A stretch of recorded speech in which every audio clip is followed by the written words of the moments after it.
হে তরুণ যুবকেরা, হে আমার বন্ধুরা, শুনে রেখে দিন বাবা, জেনে রেখে দেন। হে মুসলমান, একটু লক্ষ্য করুন, আল্লাহর নবীর ইন্তেকালের 1000 বছর পর ভাই আমার দ্বিতীয় হাজারের প্রথমে যিনি মুজাদ্দিদ হয়ে এলেন তিনি হলেন হযরত আহমদ সিরহিন্দি মুজাদ্দিদ আল ফিসানি। পাঞ্জাবের সিরহিন্দ শরীফে তার রওজা মুবারকটা আছে বাবা।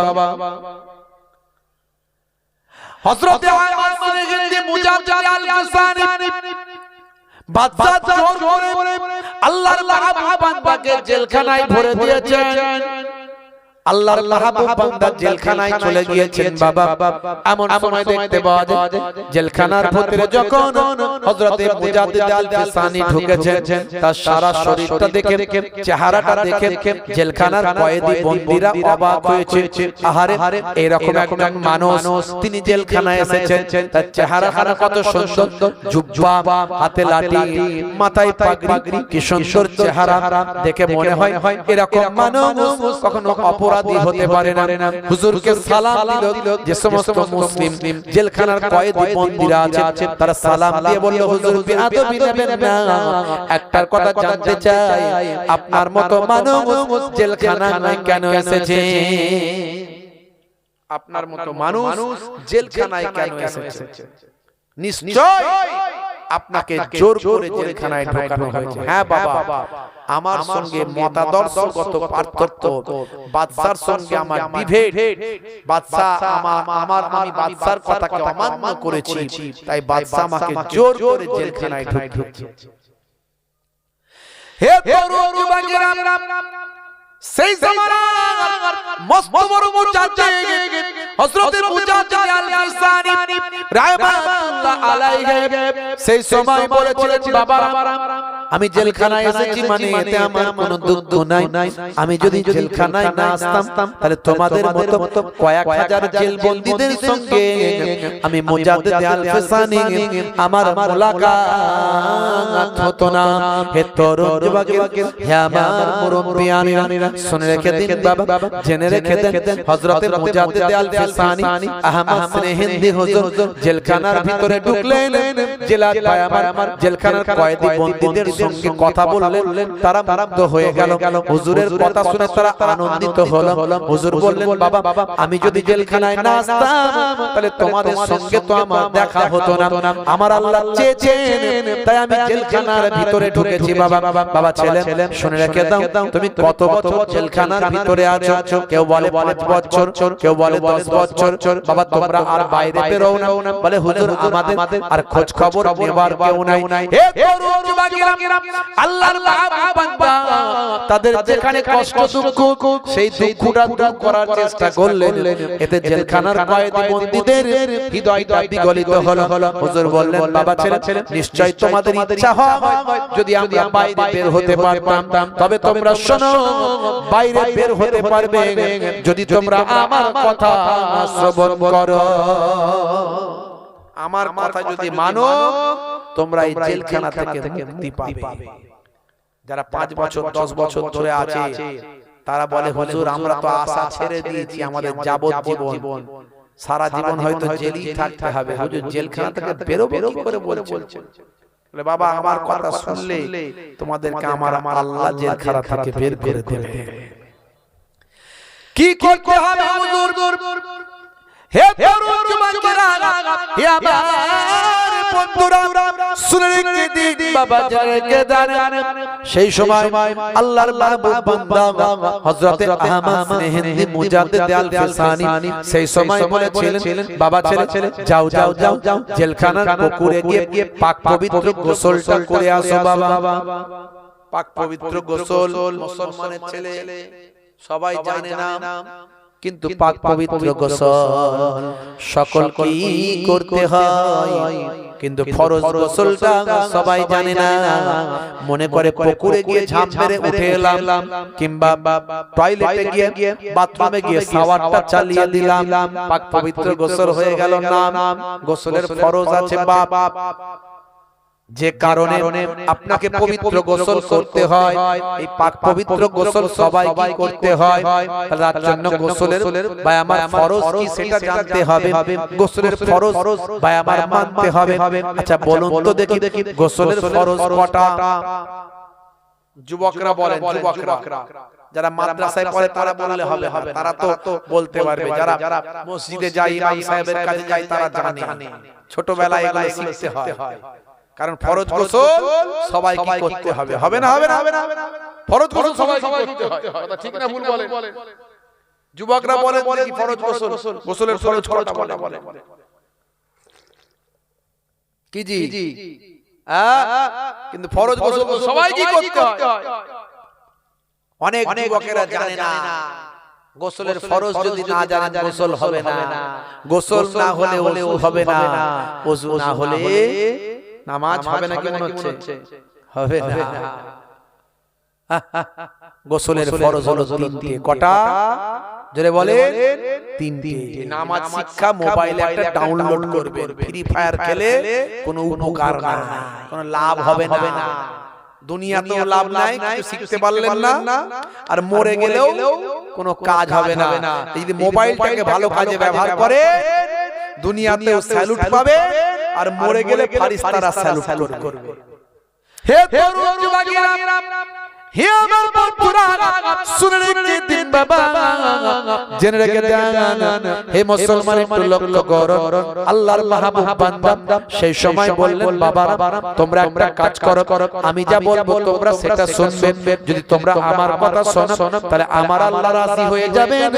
আমার আল্লাহ চাইলে তোমাদের জাহান্নাম, তোমাদের জেলখানা থেকে আমার আল্লাহ বাইরে বের করে দেবে। কয়েক হাজার মানুষ তারা আনন্দিত হলেন, উৎফুল্ল হলেন। আমরা কি বাইরে বেরোতে পারবো? বলে হ্যাঁ বাবা, বাইরে বেরোতে পারবে। কি করতে হবে হুজুর বলুন? কয়েক হাজার মানুষকে তখন হুজুর বললেন, যাও বাবা জেলখানার পুকুরে গিয়ে পাক পবিত্র গোসলটা এইভাবে গোসলটা করে নাও।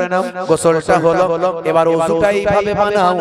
ওযুটা দেখিয়ে দিলেন, এইভাবে ওযুটা বানাও। হে তরুণ যুবকেরা, এসো বাবা, আল্লাহকে স্মরণ করলে আমার আল্লাহ তোমাদের স্মরণ করবে।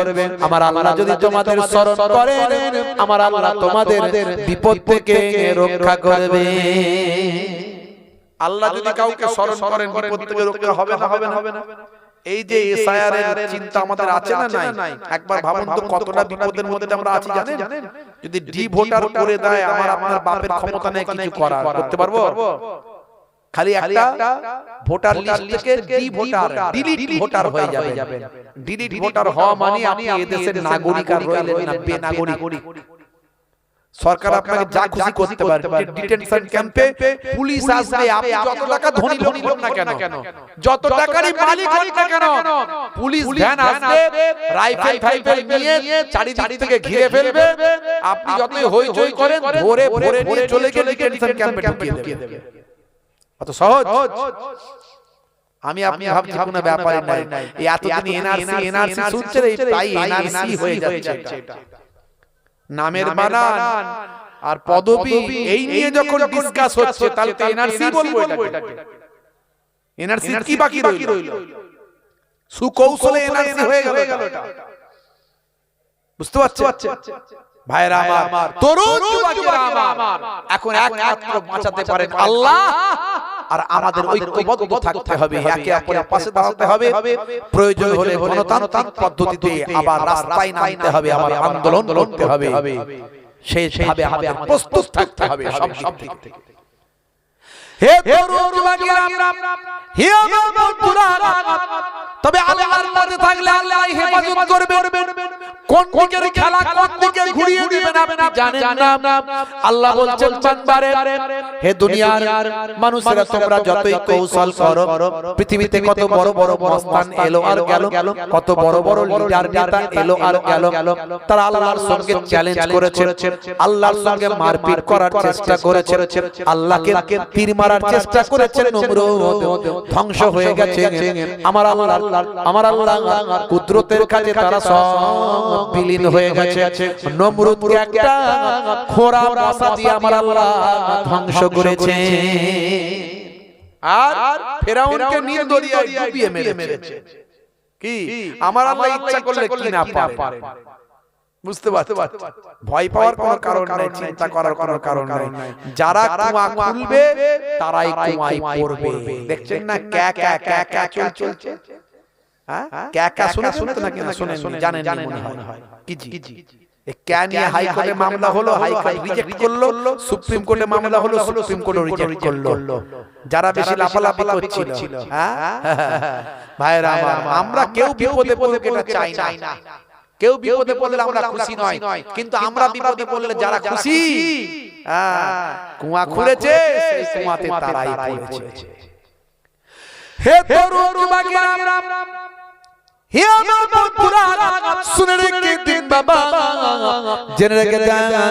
হযরত মুজাদ্দিদ আল-ফিসানি আহমদ হিন্দি সেই সময় বললেন, বাবা হে জেলখানার কয়েদি বন্দীরা, তোমরা অনেক অন্যায় করেছো, অনেক অপরাধ করেছো, অনেক পাপ করেছো, তাই জেলখানার ভিতরে আছো বাবা। 5 বছর 10 বছর 15 বছর 20 বছর আছো। এখন বাইরে বের হওয়ার মতো অবকাশ নাই, বাইরে বের হওয়ার মতো বের করার মতো আর কোনো শক্তি নাই। তবে মনে রাখবে, যদি তোমরা তওবা করে আল্লাহকে স্মরণ করো, আমার আল্লাহ ইচ্ছা করলে তোমাদের তওবাকে কবুল করে আর তোমাদেরকে জেলখানার বাইরে বের করতে পারে।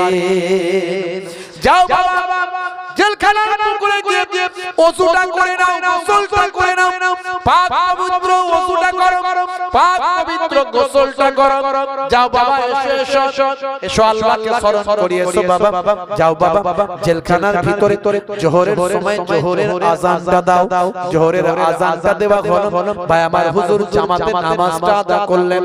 যাও বাবা, আসরের সময় আসরের আযানটা দাও। আসরের আযানটা দেওয়া হলো, আসরের নামাজটা জামাতে আদা করলেন হুজুর। বাবা তোমরা আমার পেছনে জামাতে দাঁড়িয়ে যাও, আমি যেভাবে নামাজটা পড়ি সেভাবে তোমরা সিজদাটা দাও। তোমরা যদি সূরা না জানো, দোয়া না জানো, সুবহানাল্লাহ সুবহানাল্লাহ সুবহানাল্লাহ তাসবিহ পড়ে আমার সঙ্গে রুকু করো, সিজদা করো, আর তোমরা শেখার চেষ্টা করো, আমি তোমাদের শেখাতে থাকবো। হে তরুণ যুবকেরা, হুজুর জোহরের আযানটা দেন, জোহরের জামাতে নামাজটা পড়ান, হুজুরের আসরের আযানটা দেন, আসরের নামাজটা পড়ান, মাগরিবের আযানটা দেন, মাগরিবের জামাতে নামাজটা পড়ান। এশার নামাজের পরে কয়েক হাজার জেলবন্দীকে বললেন, বাবারা এসো আল্লাহ একটু জিকির জবান দিয়ে বার করি, আমার পেছনে চোখ বন্ধ করে তোমরা আল্লাহ জিকিরে বসে যাও। কয়েক হাজার জেলবন্দী হুজুরের পেছনে বসে বসে আল্লাহর জিকিরে মশগুল হলে তারা চোখ খুলে দেখে এশার আযানের পরে নামাজের পরে জিকিরে বসেছি, আর চোখ খুলে দেখে হুজুর ফজরের আযানটা দিচ্ছে। আসসালাতু খায়রুম মিনান নাওম,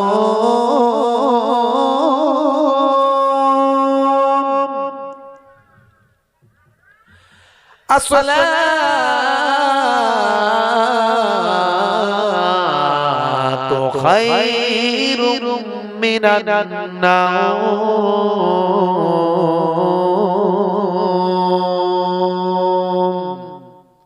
মানে কি? নিদ্রা অপেক্ষা নামাজ উত্তম। আর ঘুমায়ো না, সকাল সকাল ঘুমিয়ে যাও, ফজরের আগে উঠে যাও। আমাদের সিস্টেম আলাদা, আমরা রাতে 1:30টার সময় ঘুমাবো, 1টার সময় ঘুমাবো, আর সকালটায় উঠবো। কথা ঠিক না? এই জন্য আমাদের এত রুজিতে বরকত নাই। ঘুমাবেন 10টার সময়, 9টার সময়, 10টার সময়, এশার নামাজ পড়ে কিছুক্ষণের পরে ঘুমিয়ে যান, আর ফজরের আগে আলাম দিয়ে রাখুন, উঠুন। ইমাম সাহেবকে জিজ্ঞাসা করলে বলে, ইমাম সাহেব কজন নামাজি? বলে আমি আর মুয়াজ্জিন দুজন নামাজি, ফজরে আর কেউ নাই। আছে না? এইজন্য রুজিতে বরকত হচ্ছে না। হে তরুণ যুবকেরা,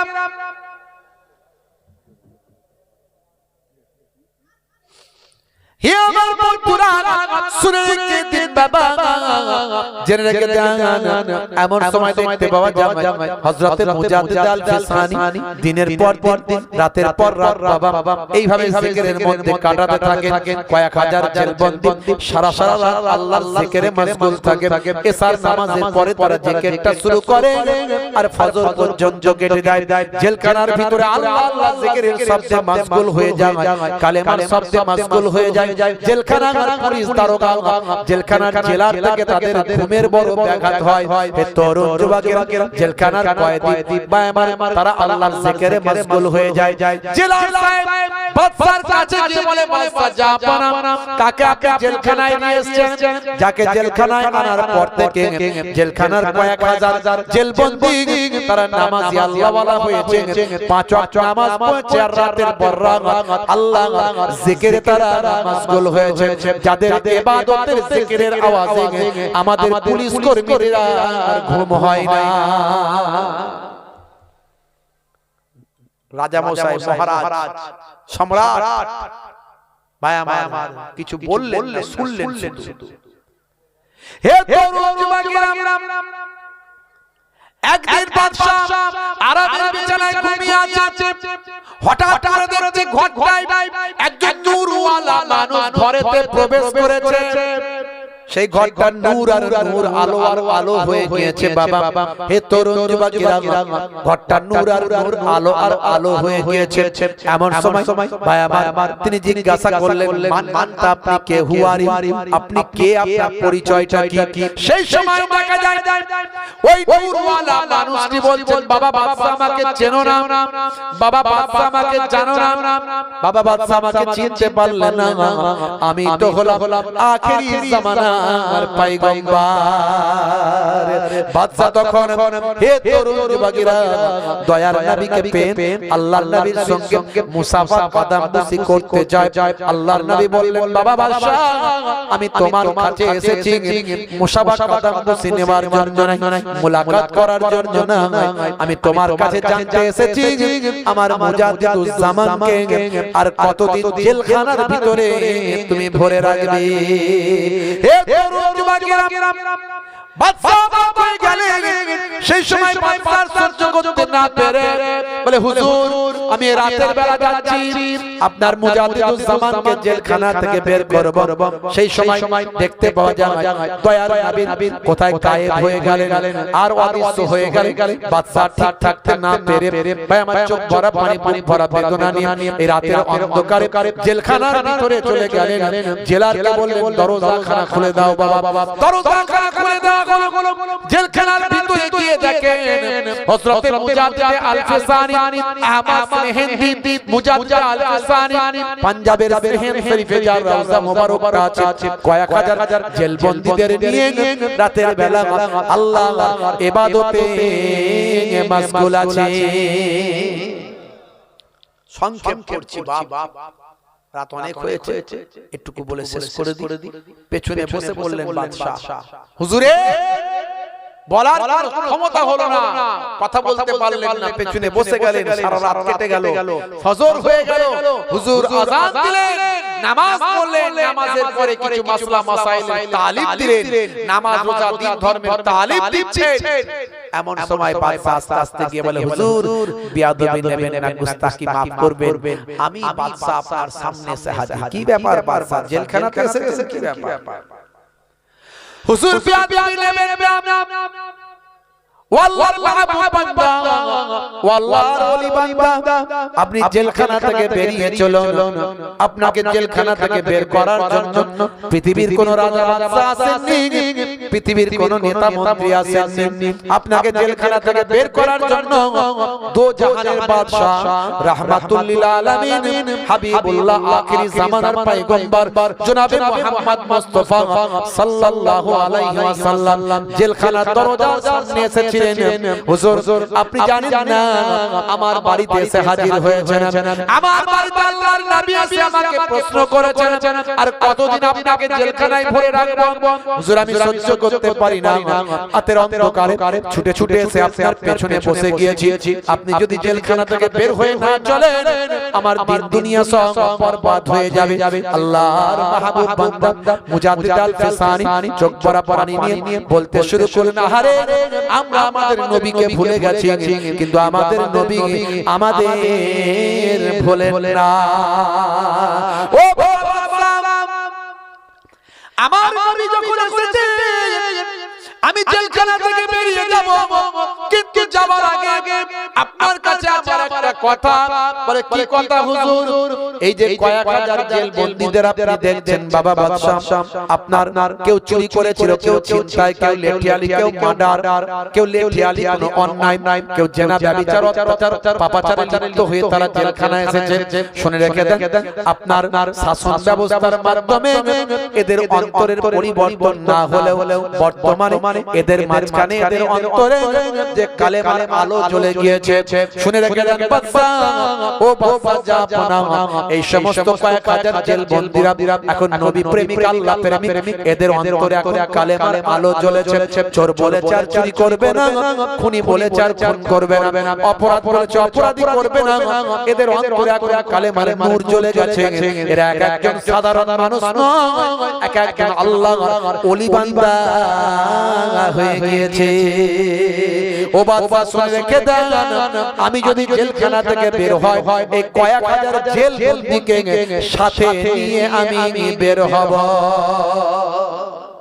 জোরে হবে না বাদশা বললেন হুজুর আপনার যেটা ইচ্ছা আমার কোনো আপত্তি নাই মুজাদ্দিদ আল ফিসানি হুজুর যখন জেলখানা থেকে বের হলে কয়েক হাজার জেল বন্দীকে আল্লাহর ওলি করে বের করলেন ভাইরা আমার নামাজ সেই নামাজের মধ্যে দিয়ে আল্লাহর সঙ্গে বান্দার যোগাযোগ হয় নামাজ ছাড়বেন না নামাজটাকে পবিত্র রাখুন নামাজের জায়গাটাকে পবিত্র রাখুন মসজিদটাকে পবিত্র রাখুন মসজিদটাকে ইবাদতের জায়গা করে রাখুন মসজিদটাকে আল্লাহর ঘর হিসাবে মান্যতা দিন গম্বদ ওয়ালে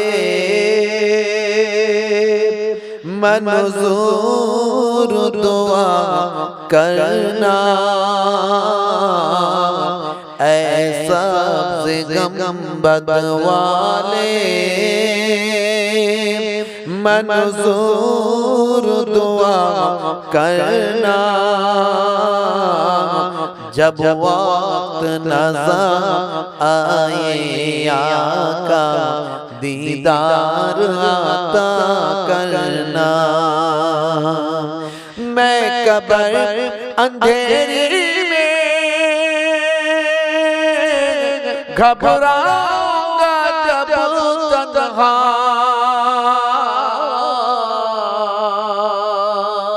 इमदाद मेरी करने आ जाना रसूल अल्लाह इमदाद मेरी करने आ जाना रसूल अल्लाह रौशन मेरी तुर्बत को लिल्ला जरा करना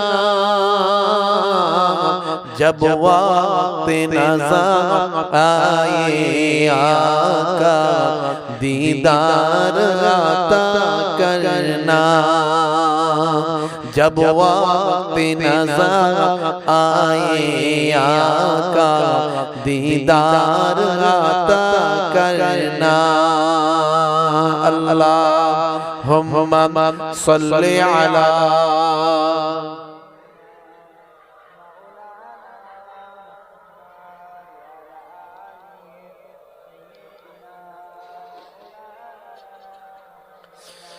मैं मुजरिम हूँ ज़माने का महशर में बरम रखना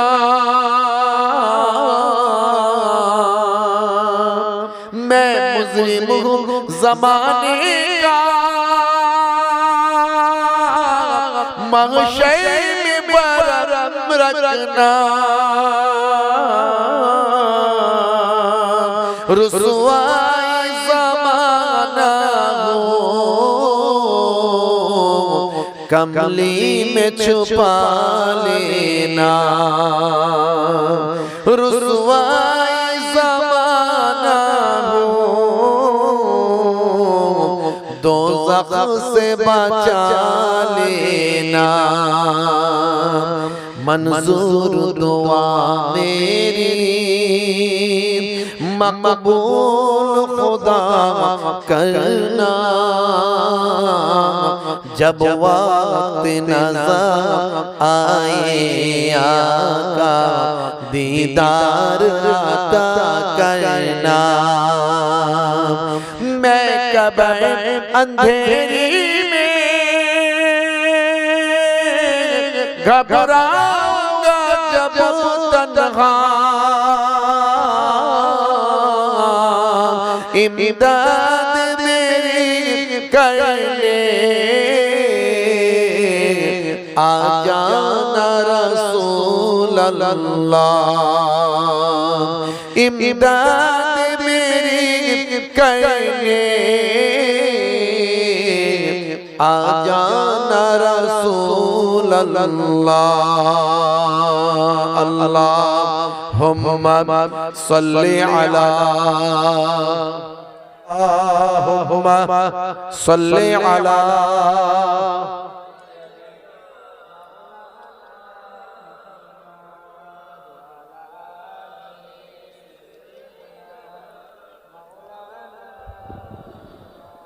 हे हे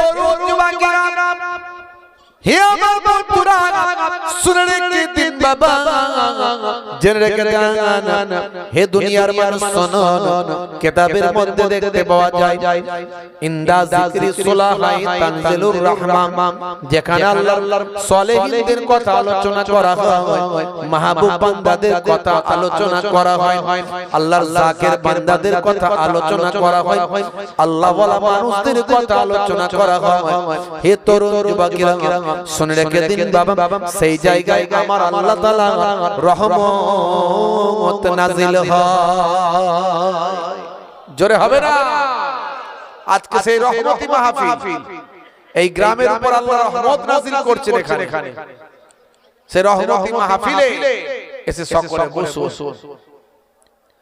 ভাইরা আমার তরুণ যুবকেরা আমার, হে মুসলমান একটু লক্ষ্য করুন, বন্ধুরা আমার, তরুণ যুবকেরা আমার আল্লাহ কোরআন মাজিদের ভিতরে বললেন, হে দুনিয়ার মানুষ শোনো, হে তরুণ যুবকেরা শুনে রেখে দাও, এই পৃথিবীটা হলো তোমাদের জন্য ক্ষণস্থায়ী, আর পরকালটা হলো তোমাদের জন্য চিরস্থায়ী। আমার আল্লাহ সুন্দর করে কোরআন মাজিদের ভিতরে বললেন, বাল তুসিরুনাল হায়াতাদ দুনিয়া ওয়াল আখিরাতু খায়রুন ওয়া আবকা। হে তরুণ যুবকেরা সেই পরকালের কথা চিন্তা করো, সেই কবরের কথা চিন্তা করো, মৃত্যুর কথা চিন্তা করো, হাসরের কথা চিন্তা করো, পুলসিরাতের পোলের কথা চিন্তা করো, মিজানের পাল্লার কথা চিন্তা করো, জান্নাত জাহান্নামের কথা একটু চিন্তা করো।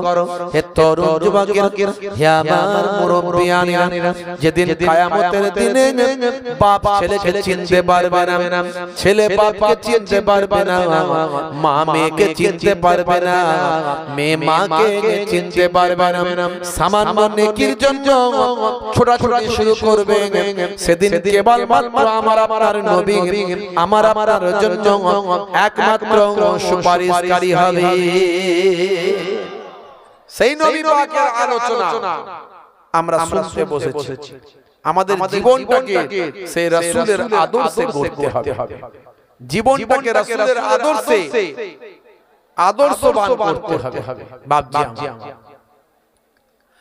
বন্ধুরা আমার, তরুণ যুবকেরা আমার, হে আমার মুরব্বিয়ানেরা শুনে রেখে দিন বাবা, আমার আল্লাহ কোরআন মাজিদের ভিতরে বললেন, হে দুনিয়ার মানুষ শুনে রেখে দাও, জেনে রেখে দাও, এই পৃথিবী জমিন ছেড়ে তোমাদের মরতে হবে। কুল্লু নাফসিন যায়কাতুল মউত, প্রত্যেক প্রাণী মাত্রই মৃত্যুর আশ্বাস গ্রহণ করবে। বান্দা তোমাকে মরতে হবে, মৃত্যুর জন্য তুমি প্রস্তুত হও। মৃত্যুর ভয়ে সুদীর্ঘ গম্বুজের ভিতরে, মজবুত কেল্লার ভিতরে যেখানে যাও না কেন বান্দা শুনে রেখে দাও, আইনামা তাকুনু ইউদরিকুমুল মাউত ওয়ালাউ কুনতুম ফি বুরুজিম মুশাইয়াদা। বান্দা তুমি মৃত্যুর ভয়ে লোহার সিন্দুকের ভিতরে, মজবুত কেল্লার ভিতরে যেখানে পালায়ন করো না কেন, হে তরুণ যুবকেরা, হে আমার মুরব্বিয়ানেরা, বান্দা তুমি মৃত্যুর ভয়ে ভেলোর যাও, চেন্নাই যাও, ম্যাড্রাস যাও, তুমি পিজিতে চলে যাও, এনআরএস চলে যাও। ওরে বান্দা শুনে রেখে দাও, মৃত্যুর হাত থেকে আমি আল্লাহ বলি রেহাই পাবে না। মৃত্যুর যে সময় নির্ধারণ করা হয়েছে, সেই সময় মওত তোমার আসবে। মরতে আপনাকে আমাকে হবে। আমার আল্লাহকে আমাকে মৃত্যুকে স্মরণ করিয়েছেন, বান্দা মৃত্যু ভুলে যেও না। মৃত্যুকে মনে করলে তুমি তাড়াতাড়ি সচেতন হতে পারবে, সাবধান হতে পারবে, তুমি পরিবর্তন হতে পারবে। হে তরুণ যুবকেরা, হে আমার বন্ধুরা, হে আমার মুরব্বিয়ানেরা, আমার আপনাকে আমাকে ইহসানগুলো মনে করিয়েছেন বান্দা, তোমরা আমার ইহসানগুলো ভুলে যেও না। আমি আল্লাহ তোমাদেরকে কত নিয়ামত দান করেছি বান্দা, একবার তুমি ভেবে দেখো। এই বাতাসের মধ্যে, হে দুনিয়ার মানুষ শুনে রেখে দেন, জেনে রেখে দেন, আমরা বাতাস থেকে অক্সিজেন গ্রহণ করছি, কার্বন ডাই অক্সাইড ত্যাগ করছি। গাছ আমাদের জন্য কার্বন ডাই অক্সাইড দিচ্ছে। হে তরুণ যুবকেরা, গাছ কার্বন ডাই অক্সাইড গ্রহণ করছে আর অক্সিজেন ত্যাগ করছে। সালোক সংশ্লেষ প্রক্রিয়া, গাছের সঙ্গে মানুষের সম্পর্ক। হে যুবকেরা, এই জন্য তো আমরা বলি গাছ বেশি বেশি লাগান। আমার আল্লাহ এমন সম্পর্ক তৈরি করেছেন, গাছের সঙ্গে মানুষের সম্পর্ক। হে তরুণ যুবকেরা, গাছ আমাদের জন্য অক্সিজেন ত্যাগ করছে, সেই অক্সিজেন আমরা গ্রহণ করছি। এই বাতাসের ভিতরে সবচেয়ে বেশি যে গ্যাসটা আছে, সেই গ্যাসটার নাম হলো নাইট্রোজেন। সবচেয়ে বেশি গ্যাস আছে নাইট্রোজেন, প্রায় 70%, তার থেকেও বেশি। তারপর বাতাসের মধ্যে মিশে আছে carbon die oxide, oxygen, helium, আরো ইত্যাদি ইত্যাদি বিভিন্ন রকমের গ্যাস। সবচেয়ে বেশি যে গ্যাসটা আছে সেটা হলো নাইট্রোজেন। আল্লাহ আমাদের কেমন ফিল্টার দিয়েছে, আমরা সেই নাইট্রোজেনকে না গ্রহণ করে সেখান থেকে ফিল্টার করে নাইট্রোজেনকে বাদ দিয়ে আমরা অক্সিজেনটা আল্লাহ করে আমরা গ্রহণ করছি। কি নিয়ামত আল্লাহ দান করেছেন। আল্লাহ বলছেন বারবারে, হে তরুণ যুবকেরা, হে আমার মুরব্বিয়ানেরা, শুনে রেখে দিন বাবা, জেনে রেখে দেন, আমি আল্লাহ তোমাদের কত নিয়ামত দিয়েছি বান্দা। তোমাদেরকে আমি আল্লাহ জোড়ায় জোড়ায় সৃষ্টি করেছি। ওয়া খালাকনাকুম আজওয়াজা। হে তরুণ যুবকেরা, আল্লাহ বলেন বান্দারে, তোমাদের জন্য আমি রাতকে নিদ্রার বানিয়েছি, দিনকে তোমাদের জন্য রুজি রুটির করেছি, তোমাদের জন্য আকাশকে ছাদ বানিয়েছি, আর জমিনকে তোমাদের জন্য আমি আল্লাহ বিছানা করে দিয়েছি। তোমাদের জন্য আমি আল্লাহ সংসারকে সুন্দর করেছি, সন্তান সন্ততি দিয়েছি, কাজ কারবার দিয়েছি, ব্যবসা বাণিজ্য দিয়েছি, ক্ষেত দিয়েছি, চাষবাস দিয়েছি, নদী নালা দিয়েছি, গাছপালা দিয়েছি, পশু পাখি দিয়েছি, জীবজন্তু দিয়েছি। তোমাদের জন্য আমি আল্লাহ এই পৃথিবীকে সব কিছুকে সুন্দর করে সাজিয়ে দিয়েছি। হে বান্দা, একবার চিন্তা করো, একবার তুমি ভাবো, তোমার শরীরের অঙ্গ প্রত্যঙ্গ নিয়ে, তোমার শরীরের গঠন নিয়ে একবার চিন্তা করো বান্দা। আমি আল্লাহ তোমাকে কত সুন্দর করে সৃষ্টি করেছি। লাকাদ খালাকনাল ইনসানা ফি আহসানি তাকবীম। হে তরুণ যুবকেরা, পৃথিবীর সবচেয়ে সুন্দর আমি আল্লাহ মানুষকে সৃষ্টি করেছি। হে মানুষ, তোমার জন্য সব নিয়ামত দান করেছি বান্দা, এত কিছু নিয়ামত পেয়েছো, শুনে রেখে দাও, জেনে রেখে দাও, এই সব কিছু নিয়ামত পাওয়ার পরেও আমি আল্লাহ আমার ইবাদত তোমরা ভুলে যেও না। যদি তোমরা তোমাদের সন্তান সন্ততি, তোমরা তোমাদের কাজ কারবার ব্যবসা বাণিজ্য, তোমাদের স্ত্রী ছেলে মেয়ে এগুলো পেয়ে যদি তোমরা আমার ইবাদতটা ভুলে যাও, ইয়া আইয়ুহাল্লাযীনা আমানু লা তুলহিকুম আমওয়ালুকুম ওয়ালা আওলাদুকুম আন যিকরিল্লাহ ওয়া মান ইয়াফআল যালিকা ফাউলাইকা হুমুল খাসিরুন।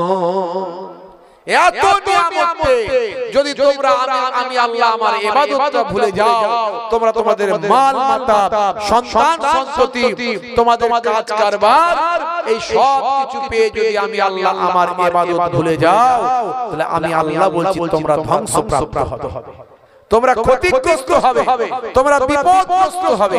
হে যুবকেরা, আমরা আল্লাহর সব নিয়ামত নিয়েছি, আর যদি আমরা আল্লাহকে ভুলে যাই তাহলে আমরা কিন্তু বিপদগ্রস্ত হব। মাঝে মাঝে দেখছেন না ভূমিকম্প হচ্ছে, মাঝে মাঝে ভূমিকম্প হচ্ছে, মাঝে মাঝে দেখছেন আপনারা কখনো সুনামি ঝড় আসছে, আইলা লাইলা আসছে, কখনো আমাদের মাঝখানে অন্যান্য বিপদগুলো আসছে, আর জালেম বাদশা তো আমাদের উপরে নিয়োগ করা হয়েছে। কথা ঠিক না ভুল? কি জি, জালেম বাদশা নিয়োগ করা হয়েছে, মনে শান্তি নাই, আছে শান্তি আছে? এই যে এসআইআর এসআইআর এসআইআর, বুঝতে পারছেন? 16 তারিখে খসড়া তালিকা প্রকাশ হবে। এ পর্যন্ত ভাইরা আমার খবর পাচ্ছি যেটা 85 লক্ষ মানুষের নাম নিয়ে সমস্যা হচ্ছে। বলছে এটা আরো বাড়তে পারে, আরো বাড়তে পারে। বাপের বয়স যদি, বুঝতে পারছেন, 15 বছরের কম, মানে 15 বছর বয়সে ধরেন বিবাহ হয়েছে, সন্তান হয়েছে, তাদের নামগুলো নিয়ে প্রশ্ন চিহ্ন আছে। আবার দাদুর বয়স যদি 45 বছরের কম হয়, তাদের বয়স নিয়ে সমস্যা আছে। তাহলে বয়স নিয়ে সমস্যা, তারপরে নামের বানান, নামের পদবি নিয়ে সমস্যা, এখন এগুলো সব সমস্যা। আপনার পরিবর্তে ফর্ম অন্য কেউ সই করেছে, সেই ফর্ম নিয়ে সমস্যা, নানা রকমের সমস্যা এখন বের করছে, যেগুলো আগে বুঝতে পারেননি। তারপর কেন বাপ নিজের নাম নাই, যে কোনো কারণে তো নিজের নাম আউট হয়ে গেছে, সেগুলো নির্বাচন কমিশনের দোষ, তারা ভুল করেছে, আউট করেছে। এখন অনেকের বয়স হয়ে গেছে কিন্তু নিজেদের নাম নাই, এখন তারা তাদের বাপের নাম দিয়ে, দাদুর নাম দিয়ে করেছে। বলছে কেন নিজের নাম নাই, সেই নামগুলো নিয়ে প্রশ্ন চিহ্ন তৈরি হয়েছে। সমস্যা আছে না নাই? তৈরি থাকুন, ফর্ম রেডি রাখুন, ডকুমেন্টস রেডি রাখুন। আপনাকে যে কাটা ফর্মটা দেওয়া হয়েছে, এক্সট্রা ফর্মটা, বা আপনি অনলাইনে যেটা ফিলআপ করে রিসিভ কপিটা রেখেছেন, সেটা রেডি রাখুন, আর তার সাপোর্টিং সব ডকুমেন্টস গুলো রেডি রাখুন। ভয় পাবেন না, চিন্তা করবেন না, ভয় পাওয়ার কোনো কারণ নাই, ঘাবড়ে যাওয়ার কোনো দরকার নাই। একবার নয়, 4 বার আপনি প্রমাণ করার সুযোগ পাবেন। তারপরেও হাইকোর্ট, সুপ্রিম কোর্ট আছে, কিন্তু আপনাকে প্রস্তুত থাকতে হবে। আপনি ভয় পাবেন না। আপনার বাপ 14 পুরুষের কোনো না কোনো কাগজ তো এদেশের আছে, এদেশেরই তো আমরা নাগরিক বাবু।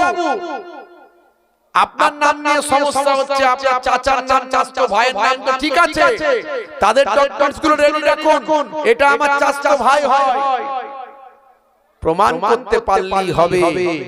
তবে লড়াই একটু করতে হবে, ভয় পাওয়ার কোনো কারণ নাই। খুব সমস্যা তৈরি হতে চলেছে আগামী দিন। 16 তারিখে দেখবেন লক্ষ লক্ষ মানুষের নাম খসড়া তালিকা থেকে বাদ পড়বে। তাই বলি ভয় পাবেন না, ঘাবড়ে যাবেন না, ভেঙে পড়বেন না। এদেশের মুসলমান আমরা আমাদের ডক্টরস আছে, আমরা উড়ে এসে ধুয়ে বসিনি। আমাদের বাপ চোদ্দ পুরুষ থেকে এই ভারতবর্ষের নাগরিক, আমাদের পীরের পিড়ি হাজার বছর ধরে এদেশের আমরা বাসিন্দা। আমরা এদেশের বাই চান্স মুসলমান নয়, এদেশের বাই চয়েস মুসলমান, এদেশের বাই চান্স ইন্ডিয়ান নয়, আমরা এদেশের বাই চয়েস ইন্ডিয়া।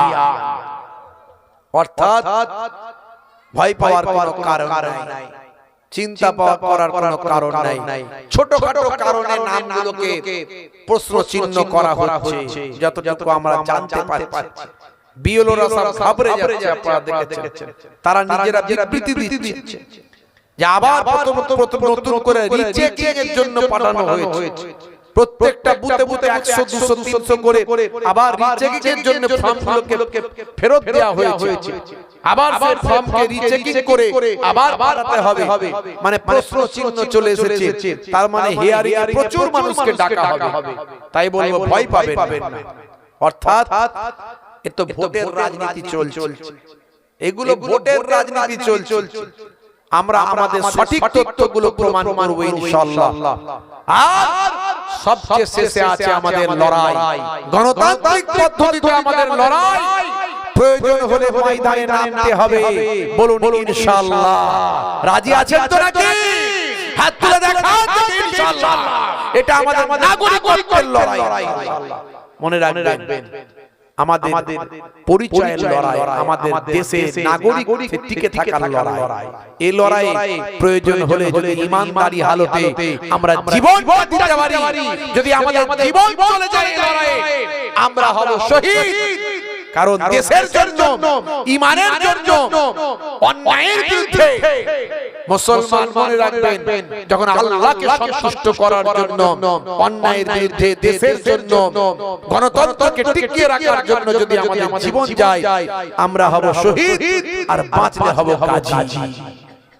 ভয় পাওয়ার কোনো কারণ নেই, টেনশন করবেন না। আমি আবার বলবো, আল্লাহ বলছেন বান্দা তোমরা অনেক ক্ষতিগ্রস্ত হবে। কারণ কি? তোমরা আমাকে যদি ভুলে যাও। আমরা ভুলে গেছি বলি এই ক্ষতির সম্মুখীন হচ্ছি। আমরা আল্লাহকে ভুলে গেছি, ভালো করে ভেবে দেখো। আমরা আল্লাহর পথ থেকে সরে গেছি। হে তরুণ যুবকেরা, হে আমার বন্ধুরা, শুনে রেখে দিন বাবা, জেনে রেখে দেন। হে মুসলমান একটু লক্ষ্য করো, হে তরুণ যুবকেরা একটু খেয়াল করো। আল্লাহ বলছেন বান্দারে যারা আমার হয়ে যায়, আমি আল্লাহ তাদের হয়ে যাব। মাল্লাহুল মাওলা ফালাহুল কুল, বান্দা যখন আল্লাহর হয়ে যায়, কুল মাখলুকাত গোলাম হয়ে যায়। মান কানা লিল্লাহি কানা আল্লাহু লাহু, যে বান্দা আল্লাহর হয়ে যায়, স্বয়ং আল্লাহ তার হয়ে যায়। হে যুবকেরা, হে আমার বন্ধুরা, শুনে রেখে দিন বাবা, জেনে রেখে দেন। আল্লাহর কোরআন মাজিদকে বোঝার চেষ্টা করুন। পৃথিবীর বড় বড় অর্থাৎ পণ্ডিতেরা আল্লাহর কোরআন মাজিদ তারা পড়েছেন, আল্লাহর প্রতি নির্ভরশীল হয়েছে, তাই তাদের ঈমানটা অনেক মজবুত হয়েছে, সুন্দর হয়েছে। বড় বড় নায়ক, গায়ক, খেলোয়াড়, প্লেয়ার, নেতা, মন্ত্রী, অথার বিজ্ঞানী, ভাই আমার বড় বড় সায়েন্টিস্ট, ডাক্তার, ইঞ্জিনিয়ার, তারা আজকে আল্লাহর প্রতি নির্ভরশীল হয়েছে। তারা আল্লাহর প্রতি বিশ্বাস এনেছেন, আল্লাহর নির্দেশনাকে তারা মেনেছেন। যদি আল্লাহর নির্দেশনাকে আপনি মানতে পারেন, আপনার ঈমানটা অনেক মজবুত হবে। আখিরি জামানায় ঈমানকে মজবুত করতে হবে। ঈমানকে মজবুত করে আপনার আমলটা করতে হবে। বন্ধুরা আমার, আল্লাহর নবী 1450 বছর আগে বলেছেন, সকালবেলা মানুষ মুমিন থাকবে, সন্ধ্যাবেলা কাফের হয়ে যাবে। ইউসবিহুর রাজুলু মুমিনান ওয়া ইউমসি কাফিরান ওয়া ইউমসি মুমিনান ওয়া ইউসবিহু কাফিরান ইয়াবিউ দীনাহু বিআরজিম মিনাদ দুনিয়া। মানুষ সকালবেলা মুমিন থাকবে আর সন্ধ্যাবেলা কাফের হয়ে যাবে। বুঝতে পারছেন? হাতের তালুতে আগুনের কুণ্ডু রাখা সহজ হবে, ঈমান রাখা কঠিন হয়ে যাবে। বর্তমান সেই সময় আমাদের মাঝখানে চলছে। মুসলমান হারাবেন না ঈমান, হয়ে যাবেন না বাবা বেঈমান। আপনি একজন মানুষ, রাখুন নিজের মধ্যে হুঁশ, হয়ে যাবেন না বাবা বেহুশ। মুসলমানের ছেলে বুক ফুলিয়ে বলে হয়েছি বাপের বেটা, মরবো একদিন ভয় করে চলে গিয়ে চল দেখা যাবে। 35 কেজি ওজন, মিছিলের আগে তিরিং তিরিং করে লাফাচ্ছে, বলছে দে ডান্ডা করে দেব ঠান্ডা। বুঝতে পারছো ভাইরা আমার, তরুণ যুবকেরা আমার, তাই ঈমানকে মজবুত করতে হবে, আল্লাহর প্রতি বিশ্বাসের দৃঢ়তা বাড়াতে হবে, রাসূলের সুন্নাতকে ভালোবাসতে হবে। তাহলে আখেরি জামানায় হেফাজতের দায়িত্ব স্বয়ং আমার আল্লাহ আমাদের নেবে। একমাত্র মহান আল্লাহ ছাড়া হেফাজত করার কেউ আমাদের নাই। আমাদের হয়ে চেঁচানোর, চিৎকার করার, বলার, সাহায্য করার কেউ নাই। একমাত্র সাহায্যকারী কে? জোরে বলেন, আমার আল্লাহ। আল্লাহ রাব্বুল আলামিন বলছেন বান্দারে, ওয়া মাকারু ওয়া মাকারাল্লাহু ওয়াল্লাহু খায়রুল মাকিরিন। হে দুনিয়ার মানুষ, তোমরা যতই কৌশল করো, তোমরা যতই চক্রান্ত করো, আমি আল্লাহ হলাম সবচেয়ে বড় কৌশলকারী। বান্দা চিন্তা করো না, তোমরা আমার হয়ে যাও, আমি আল্লাহ তোমাদের হয়ে যাব। হে দুনিয়ার মানুষ, আমার আল্লাহ বলছেন, হে দুনিয়ার মানুষ শুনে রেখে দাও, মান কানা লিল্লাহি কানা আল্লাহু লাহু। যে বান্দা আল্লাহর হয়ে যায়, স্বয়ং আল্লাহ তার হয়ে যায়।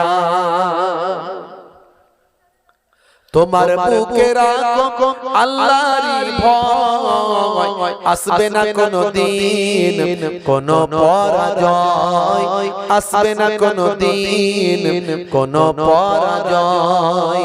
হারাম হালাল জেনে, সরল সত্য মেনে, নিষিদ্ধ সব ছেড়ে উঠুক জীবন বেড়ে যাবে তুমি জান্নাতে। জায়গা ছিল স্বপ্ন তোমার, তোমার বুকে রাখো আল্লাহরই ভয়, আসবে না কোনো দিন কোনো পরাজয়, আসবে না কোনো দিন কোনো পরাজয়। জোরে হবে না, আর জোরে হবে না। নমরুদ ইব্রাহিম নবীকে কষ্ট দিয়েছিল, কিন্তু ইব্রাহিম নবীকে ধ্বংস করতে পারেনি। নমরুদ নিজেই ধ্বংস হয়ে গিয়েছিল। ফেরাউন মুসা নবীকে ধ্বংস করতে চেয়েছিল, কিন্তু মুসা নবীকে ধ্বংস করতে পারেনি, নিজেই নীল দরিয়ায় ডুবে মারা গিয়েছিল।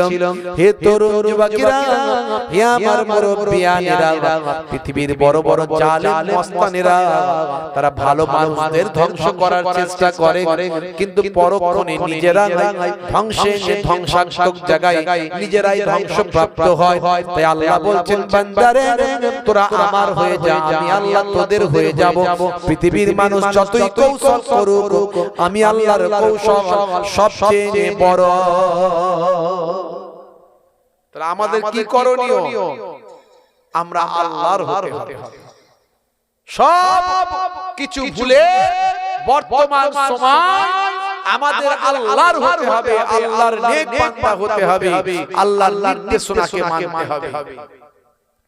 যদি আল্লাহর নির্দেশনাকে আমরা মানতে পারি, আল্লাহ বলছেন বান্দা, ক্ষুধা লাগলে আমি তো তোমাদের খাওয়াই, আর ভয় পেলে আমি তো তোমাদের ভয়টা দূর করে দিতাম।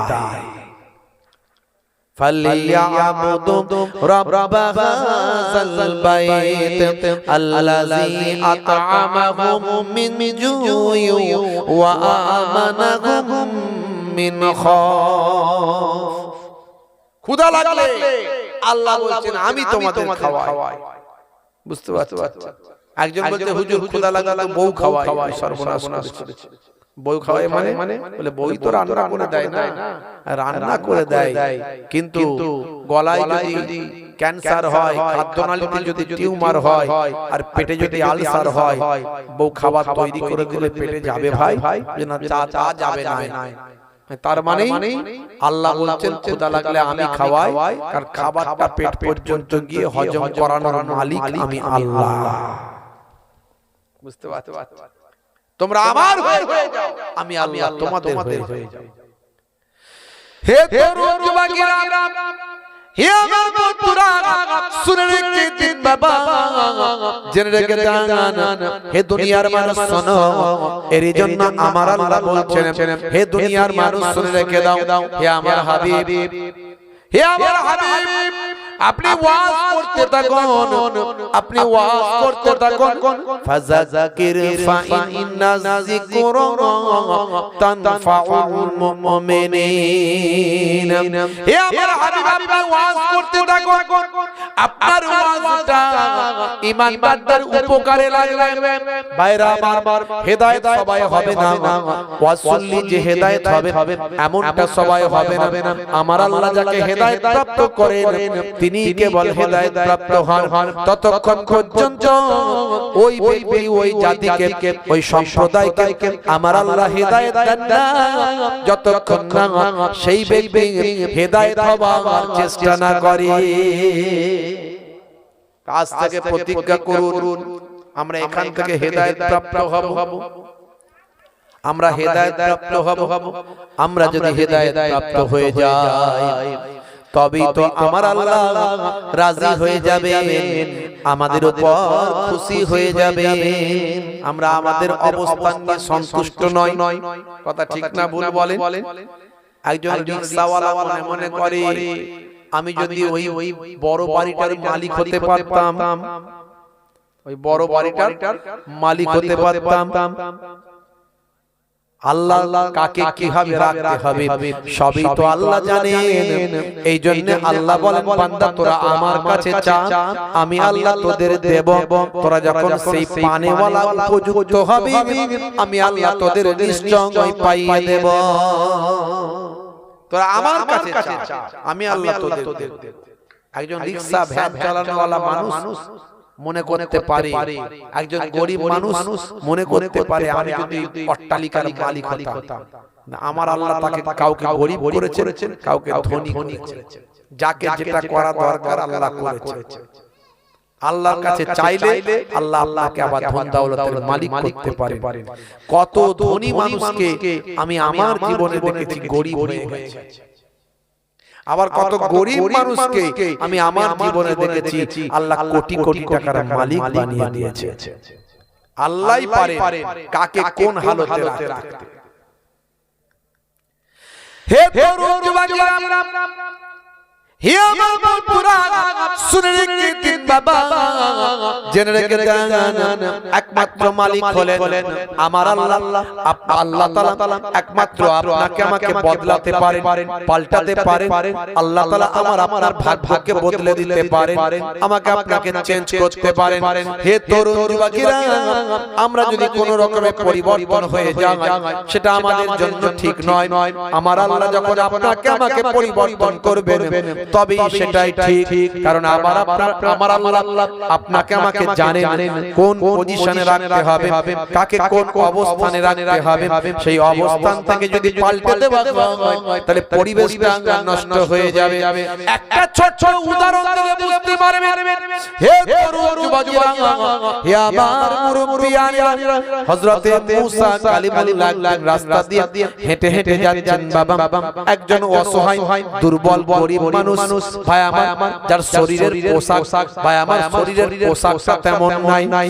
এমন সময় সে একটা ভাই আমার জায়গার আড়ালে একটা মাটির গর্তের ভিতরে একটা মাটির আড়ালে দাঁড়িয়ে বলছেন, হে নবী মুসা কালিমুল্লাহ, হে নবী মুসা কালিমুল্লাহ, আপনি আমার জন্য দোয়া করুন। আমার আল্লাহ যেন আমার রুজিতে বরকত দেন, আমার অবস্থা যেন পরিবর্তন করেন, আমার গরিবি যেন দূর করে দেন, আমি যেন সই সালামতের মধ্যে থাকতে পারি, আমার আমার স্বাস্থ্য যেন ভালো থাকে, আমার পোশাক আশাক খাওয়া দাওয়ার যেন অসুবিধা না হয়, আমার কোন রকমের দিন চলে আমার অবস্থা বড় খারাপ। হে নবী মুসা কালিমুল্লাহ, আপনি আল্লাহর নবী, আল্লাহর পয়গম্বর, আল্লাহর সঙ্গে আপনার কালাম হয়, আল্লাহর সঙ্গে আপনার কথা হয়, আপনি আমার জন্য আল্লাহর দরবারে দোয়া চান। খুব গরিব মানুষ, পোশাকটাও তার ভালো নাই, অন্তত নিজে নিজে ঢেকে রাখবে, পোশাকটা ভালো পরবে এমনও তার অবস্থা নাই, পোশাকটা কেনার মতো ঠিক পয়সা নাই, এইভাবে তার কোন রকমের চলে। তো মুসা কালিমুল্লাহ রাস্তা দিয়ে যাচ্ছেন, সেই ব্যক্তির ছিঁড়া ফাটা পোশাক, নিজেকে কোনো কিছুর আড়ালে নিজেকে ঢেকে নিয়ে সে মুসা নবীকে দেখতে পেয়ে বলছে, মুসা নবী দাঁড়িয়ে গেলেন, বড় দুঃখ হলো, কষ্ট হলো, বড় কষ্ট হলো এই অসহায় গরিব মানুষটির জন্য। হে তরুণ যুবকেরা, হে আমার বন্ধুরা, শুনে রেখে দিন বাবা, জেনে রেখে দেন, হযরত মুসা কালিমুল্লাহ সেই সময় আল্লাহ তাআলার দরবারে দোয়া চাইলেন, আয় আমার আল্লাহ, আয় আমার মাবুদ, এই গরিব মানুষটা বড় অসহায়, দেখে আমার বড় মায়া লাগে, বড় মায়া লাগছে, আমার দেখে কষ্ট হয়। আয় আমার আল্লাহ, তুমি ধনীদের আল্লাহ, গরিবদের আল্লাহ, এরকম অসহায় দুর্বল মানুষের তুমি আল্লাহ। আমাকে যদি নবী পয়গম্বর বানিয়েছো, আমার সঙ্গে কথা বলো, আমার কথা তুমি শোনো, আমার কথা তুমি রাখার চেষ্টা করো, তাই আমি তোমার দরবারে দোয়া চাই। আয় আমার আল্লাহ, এই অসহায় মানুষটিকে দেখে আমার বড় কষ্ট হয়, তার ভালো করে পোশাক পরারও কিছু নাই, খাওয়া দাওয়া তো তার দূরের কথা, অনাহারে ওয়ার্তাহারে দিন কাটায়। এই মানুষটিকে তুমি হেফাজত করো, তার রুজি রুটির বরকত দান করো, তার ভালো করে দিনটা চলার তৌফিক দাও, তাকে কিছু ধন দৌলতের মালিক বানিয়ে দাও। মাবুদ আল্লাহ, আমি মুসা নবীর দোয়া কবুল করে না।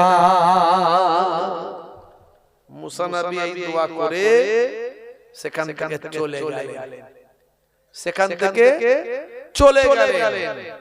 বেশ অনেক দিন হয়ে গেছে, একদিন রাস্তা দিয়ে মুসা কালিমুল্লাহ যাচ্ছেন, দেখছেন একটা জায়গায় অনেক ভিড় ভিড়াটা হয়ে আছে, অনেক লোকজনের জড়ো হয়েছে, অনেক লোকজন জিজ্ঞাসা করছেন, কি হলো বাবা, এখানে এত ভিড় কেন বাবা, বলো তো কিসের হট্টগোল, কিসের হইচই?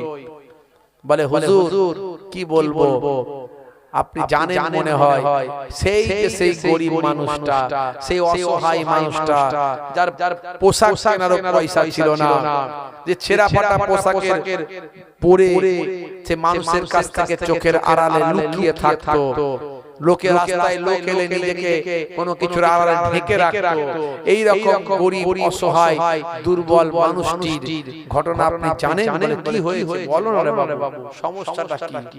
বুঝতে পারছি, সে তো আমার কাছে দোয়া চেয়েছিল, তার জন্য আমি দোয়া চেয়েছিলাম। দরুদ শরীফ আল্লাহুম্মা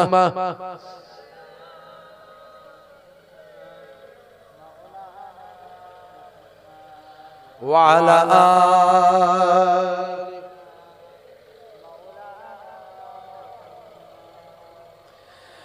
নারায়ে তাকবীর আল্লাহু আকবার, বলুন না সুবহানাল্লাহ। আর জোরে হবে না, নারায়ে তাকবীর, জোরে বলে আল্লাহু আকবার, একটু আমার সঙ্গে জোরে জোরে, নারায়ে তাকবীর আল্লাহু আকবার, নারায়ে তাকবীর আল্লাহু আকবার, নারায়ে তাকবীর, নারায়ে তাকবীর আল্লাহু আকবার। জালিমে যখন করবে অত্যাচার, মুমিনে তখন রুখবে জুলুম তার, নারায়ে তাকবীর আল্লাহু আকবার, নারায়ে তাকবীর আল্লাহু আকবার। দেখো মুসানা খান ঈমান আনিয়া হারামের উপার্জন দিল ছাড়িয়া। দেখো মুসানা খান ঈমান আনিয়া হারামের উপার্জন দিল ছাড়িয়া। ইসলামের হুকুম আপন করিয়া, ইসলামের হুকুম আপন করিয়া পর্দার বিধান নীল মানিয়া। নারায়ে তাকবীর আল্লাহু আকবার, নারায়ে তাকবীর আল্লাহু আকবার, নারায়ে তাকবীর আল্লাহু আকবার, নারায়ে তাকবীর আল্লাহু আকবার। মোদের ভাই বোন বলি বারে বার রাসূলের পথে এসো এবার। মোদের ভাই বোন বলি বারে বার রাসূলের পথে এসো এবার। মোদের ভাই বোন বলি বারে বার রাসূলের পথে এসো এবার। সুদ ঘুষ ছাড়ো ছাড়ো ব্যভিচার, সুদ ঘুষ ছাড়ো ছাড়ো ব্যভিচার। মুখেতে তোলো ধ্বনি আল্লাহর, নারায়ে তাকবীর আল্লাহু আকবার, নারায়ে তাকবীর আল্লাহু আকবার, নারায়ে তাকবীর আল্লাহু আকবার, নারায়ে তাকবীর। না শাহরুখ না সালমান তোমার নায়ক আর, তোমার নায়ক নবী মুহাম্মদ। জোরে হবে না সুবহানাল্লাহ সাল্লাল্লাহু আলাইহি ওয়াসাল্লাম। আমাদের মহানায়ক, আমাদের মনের মণিকোটায় থাকা আমাদের আইডল, আমাদের পথ নির্দেশক, আমাদের রাহবার, আমাদের আখিরি জামানার পয়গম্বর। জোরে বলুন সুবহানাল্লাহ। না শাহরুখ না সালমান তোমার নায়ক আর, তোমার নায়ক নবী মুহাম্মদ। যার ভক্ত 200 কোটি মুসলমান। জোরে হবে না? যার ভক্ত 200 কোটি মুসলমান। কেসিয়াস কেলে মাইকেল জ্যাকসন। নারায়ে তাকবীর আল্লাহু আকবার, নারায়ে তাকবীর আল্লাহু আকবার, নারায়ে তাকবীর। দরুদ শরীফ আল্লাহুম্মা। ঠিক আছে পরে ঠান্ডা রাখ রাখ ওয়া আলা আলিহি। হ্যাঁ এখানে থাকে। হে তরুণ যুবকেরা, হে আমার বন্ধুরা, হে আমার মুরব্বিয়ানা, শুনে রেখে দিন বাবা, জেনে রেখে দেন।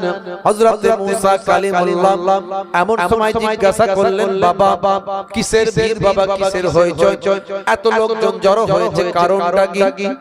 বলে হুজুর আপনি চেনেন সেই মানুষটি, অসহায় মানুষ, যার কিছুই ছিল না, এমনকি পোশাকটা কেনার মতো ঠিক মতো পয়সা ছিল না, খাওয়া দাওয়া আরামায়েশ তো দূরের কথা। আপনার কাছে দোয়া চেয়েছিল, মনে আছে?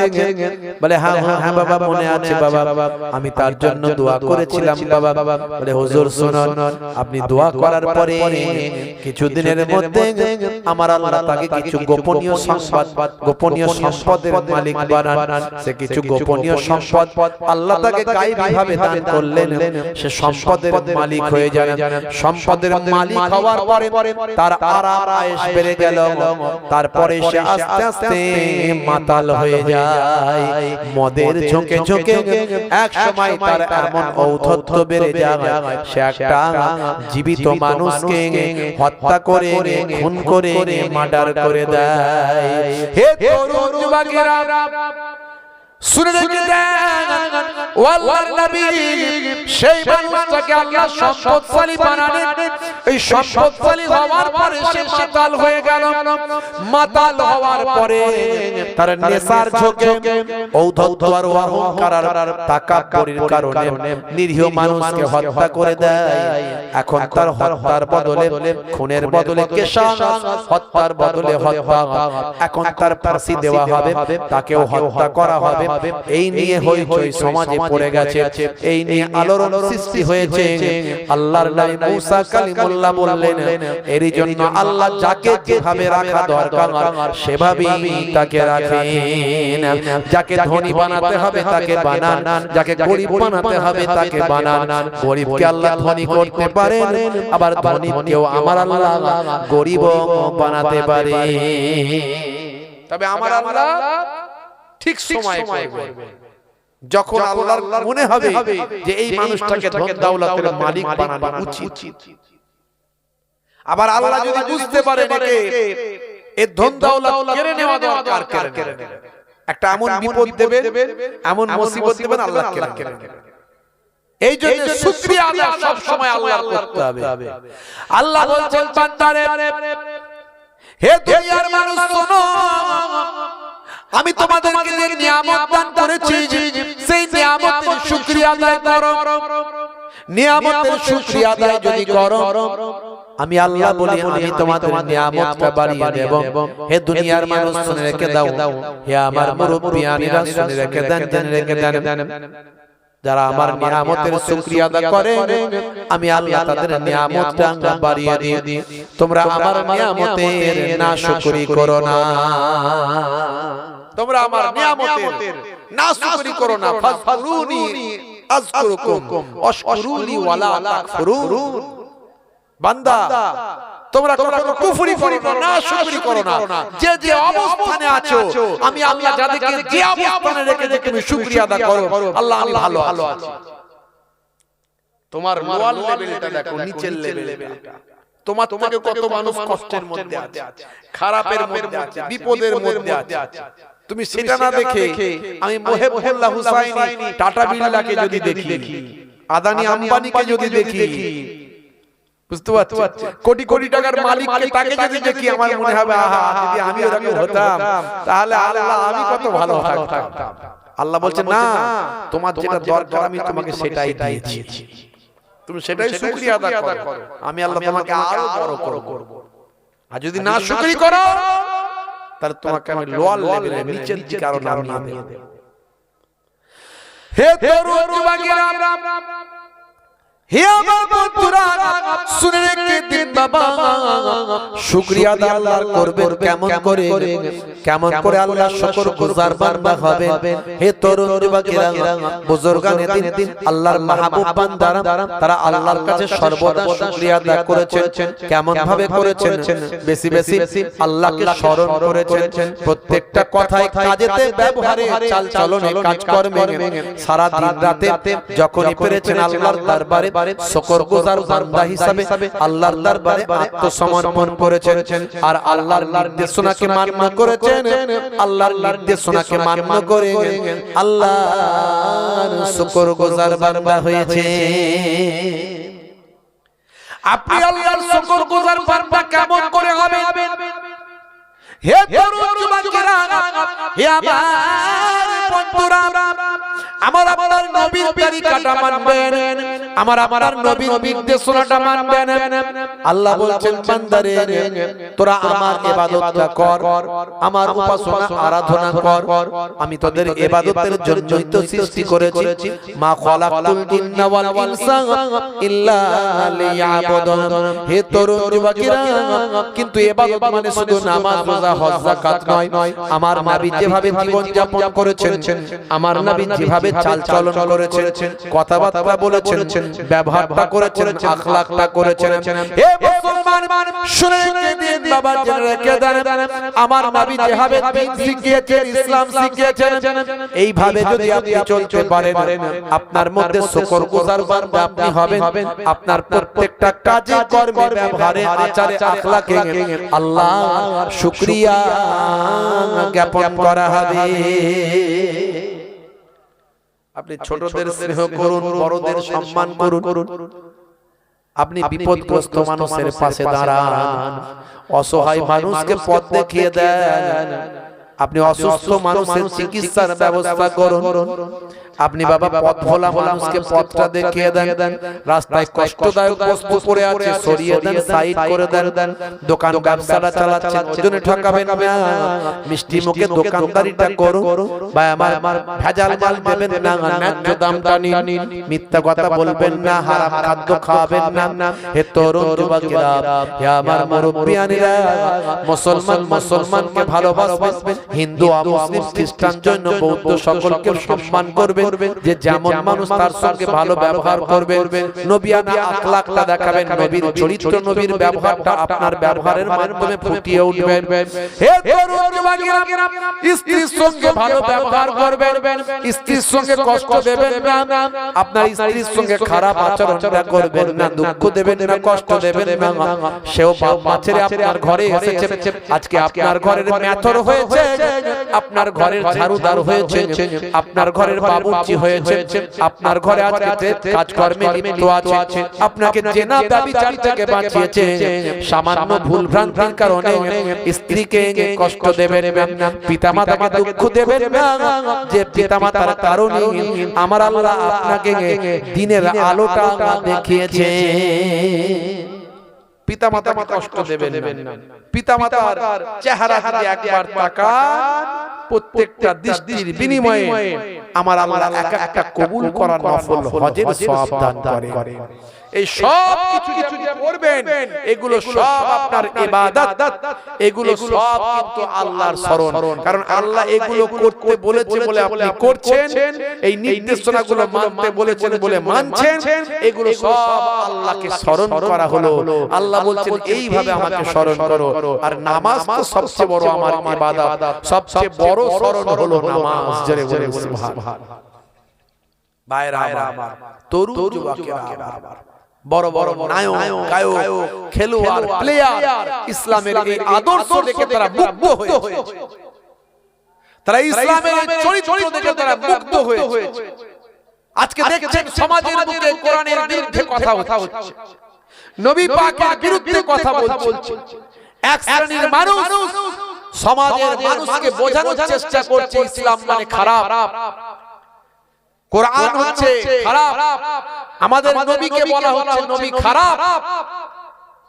তারা বোঝানোর চেষ্টা করেছে আগের যুগে বাদশারা, রাজারা সব নাকি অন্যায় করে গেছে।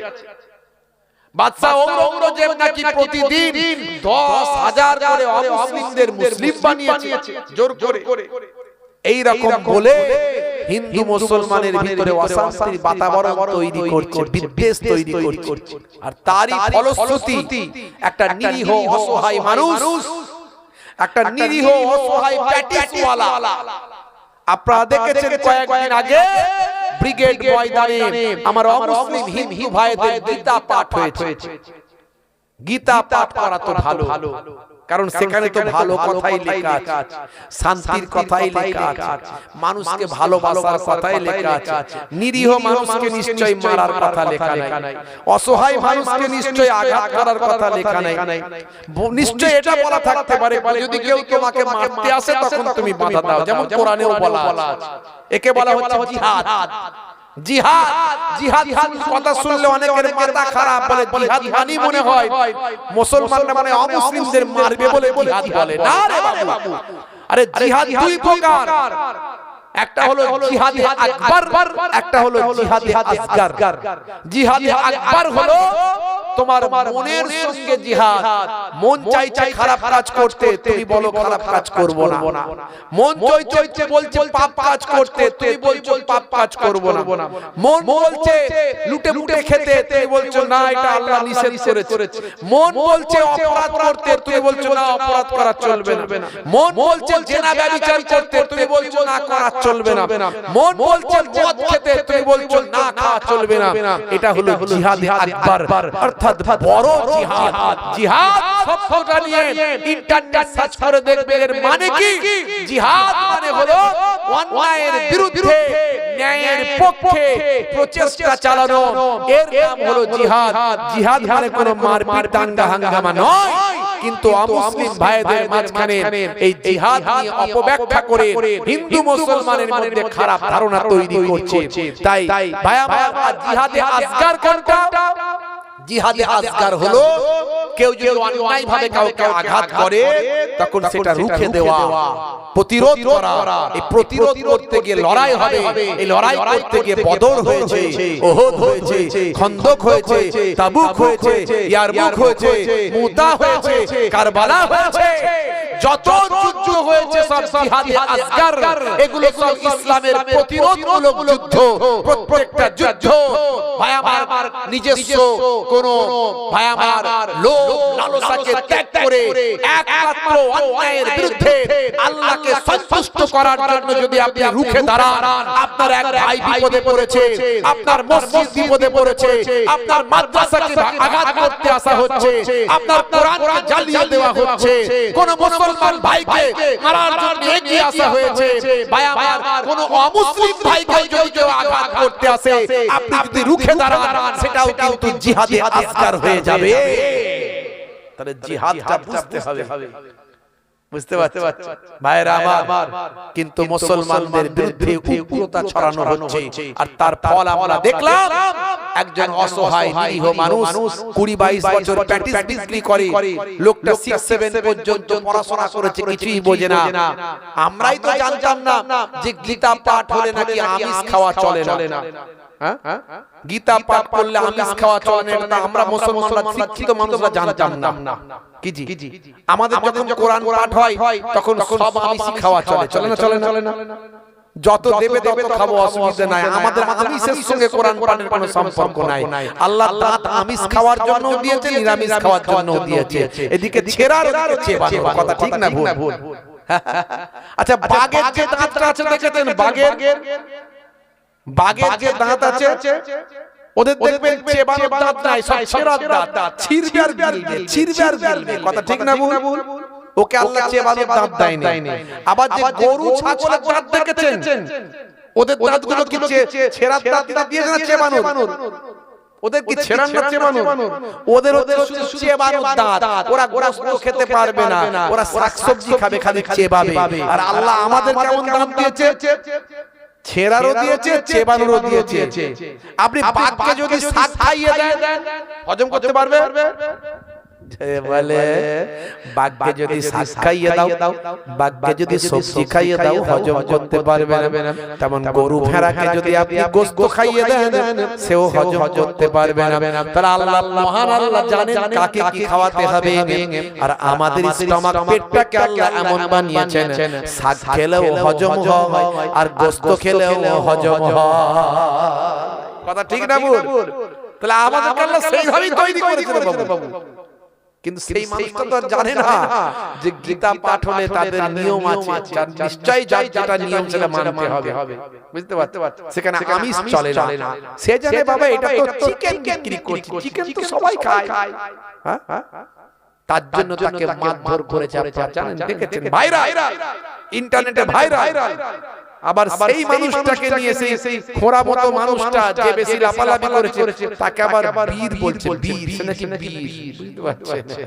হায় রে আমার তরুণ যুবকেরা, আমার মুরব্বিয়ানেরা আমার। তবে এই অন্যায়ের বিরুদ্ধে হিন্দু মুসলমান সবাই কিন্তু প্রতিবাদ করছে, সবাই প্রতিবাদ করছে। যদি তোমার মনে হয় যে ওখানে ওটা বিক্রি করা ঠিক নয়, তাকে উঠিয়ে দিতে পারতে, যাও চলে যাও অন্য জায়গায় গিয়ে করো। বলছে সে নাকি মানে ভেজ প্যাটিস বলে চিকেন প্যাটিস খাওয়াচ্ছিল। এটা কি মূর্খরাও বিশ্বাস করবে? ভেজ প্যাটিসের দাম কত আর চিকেন প্যাটিসের দাম কত? আপনার কাছে আপনি কিনতে গেছেন একটা প্যাটিস, মনে করুন আপনি মনে করেন প্যাটিস কিনতে গেছেন, গিয়ে বলছেন যে আমাকে একটা ভেজ প্যাটিস দাও। সে আপনাকে ভালোবেসে মনে করুন নিশ্চয়ই চিকেন প্যাটিসের দাম বেশি, ভেজ প্যাটিসের দাম কম।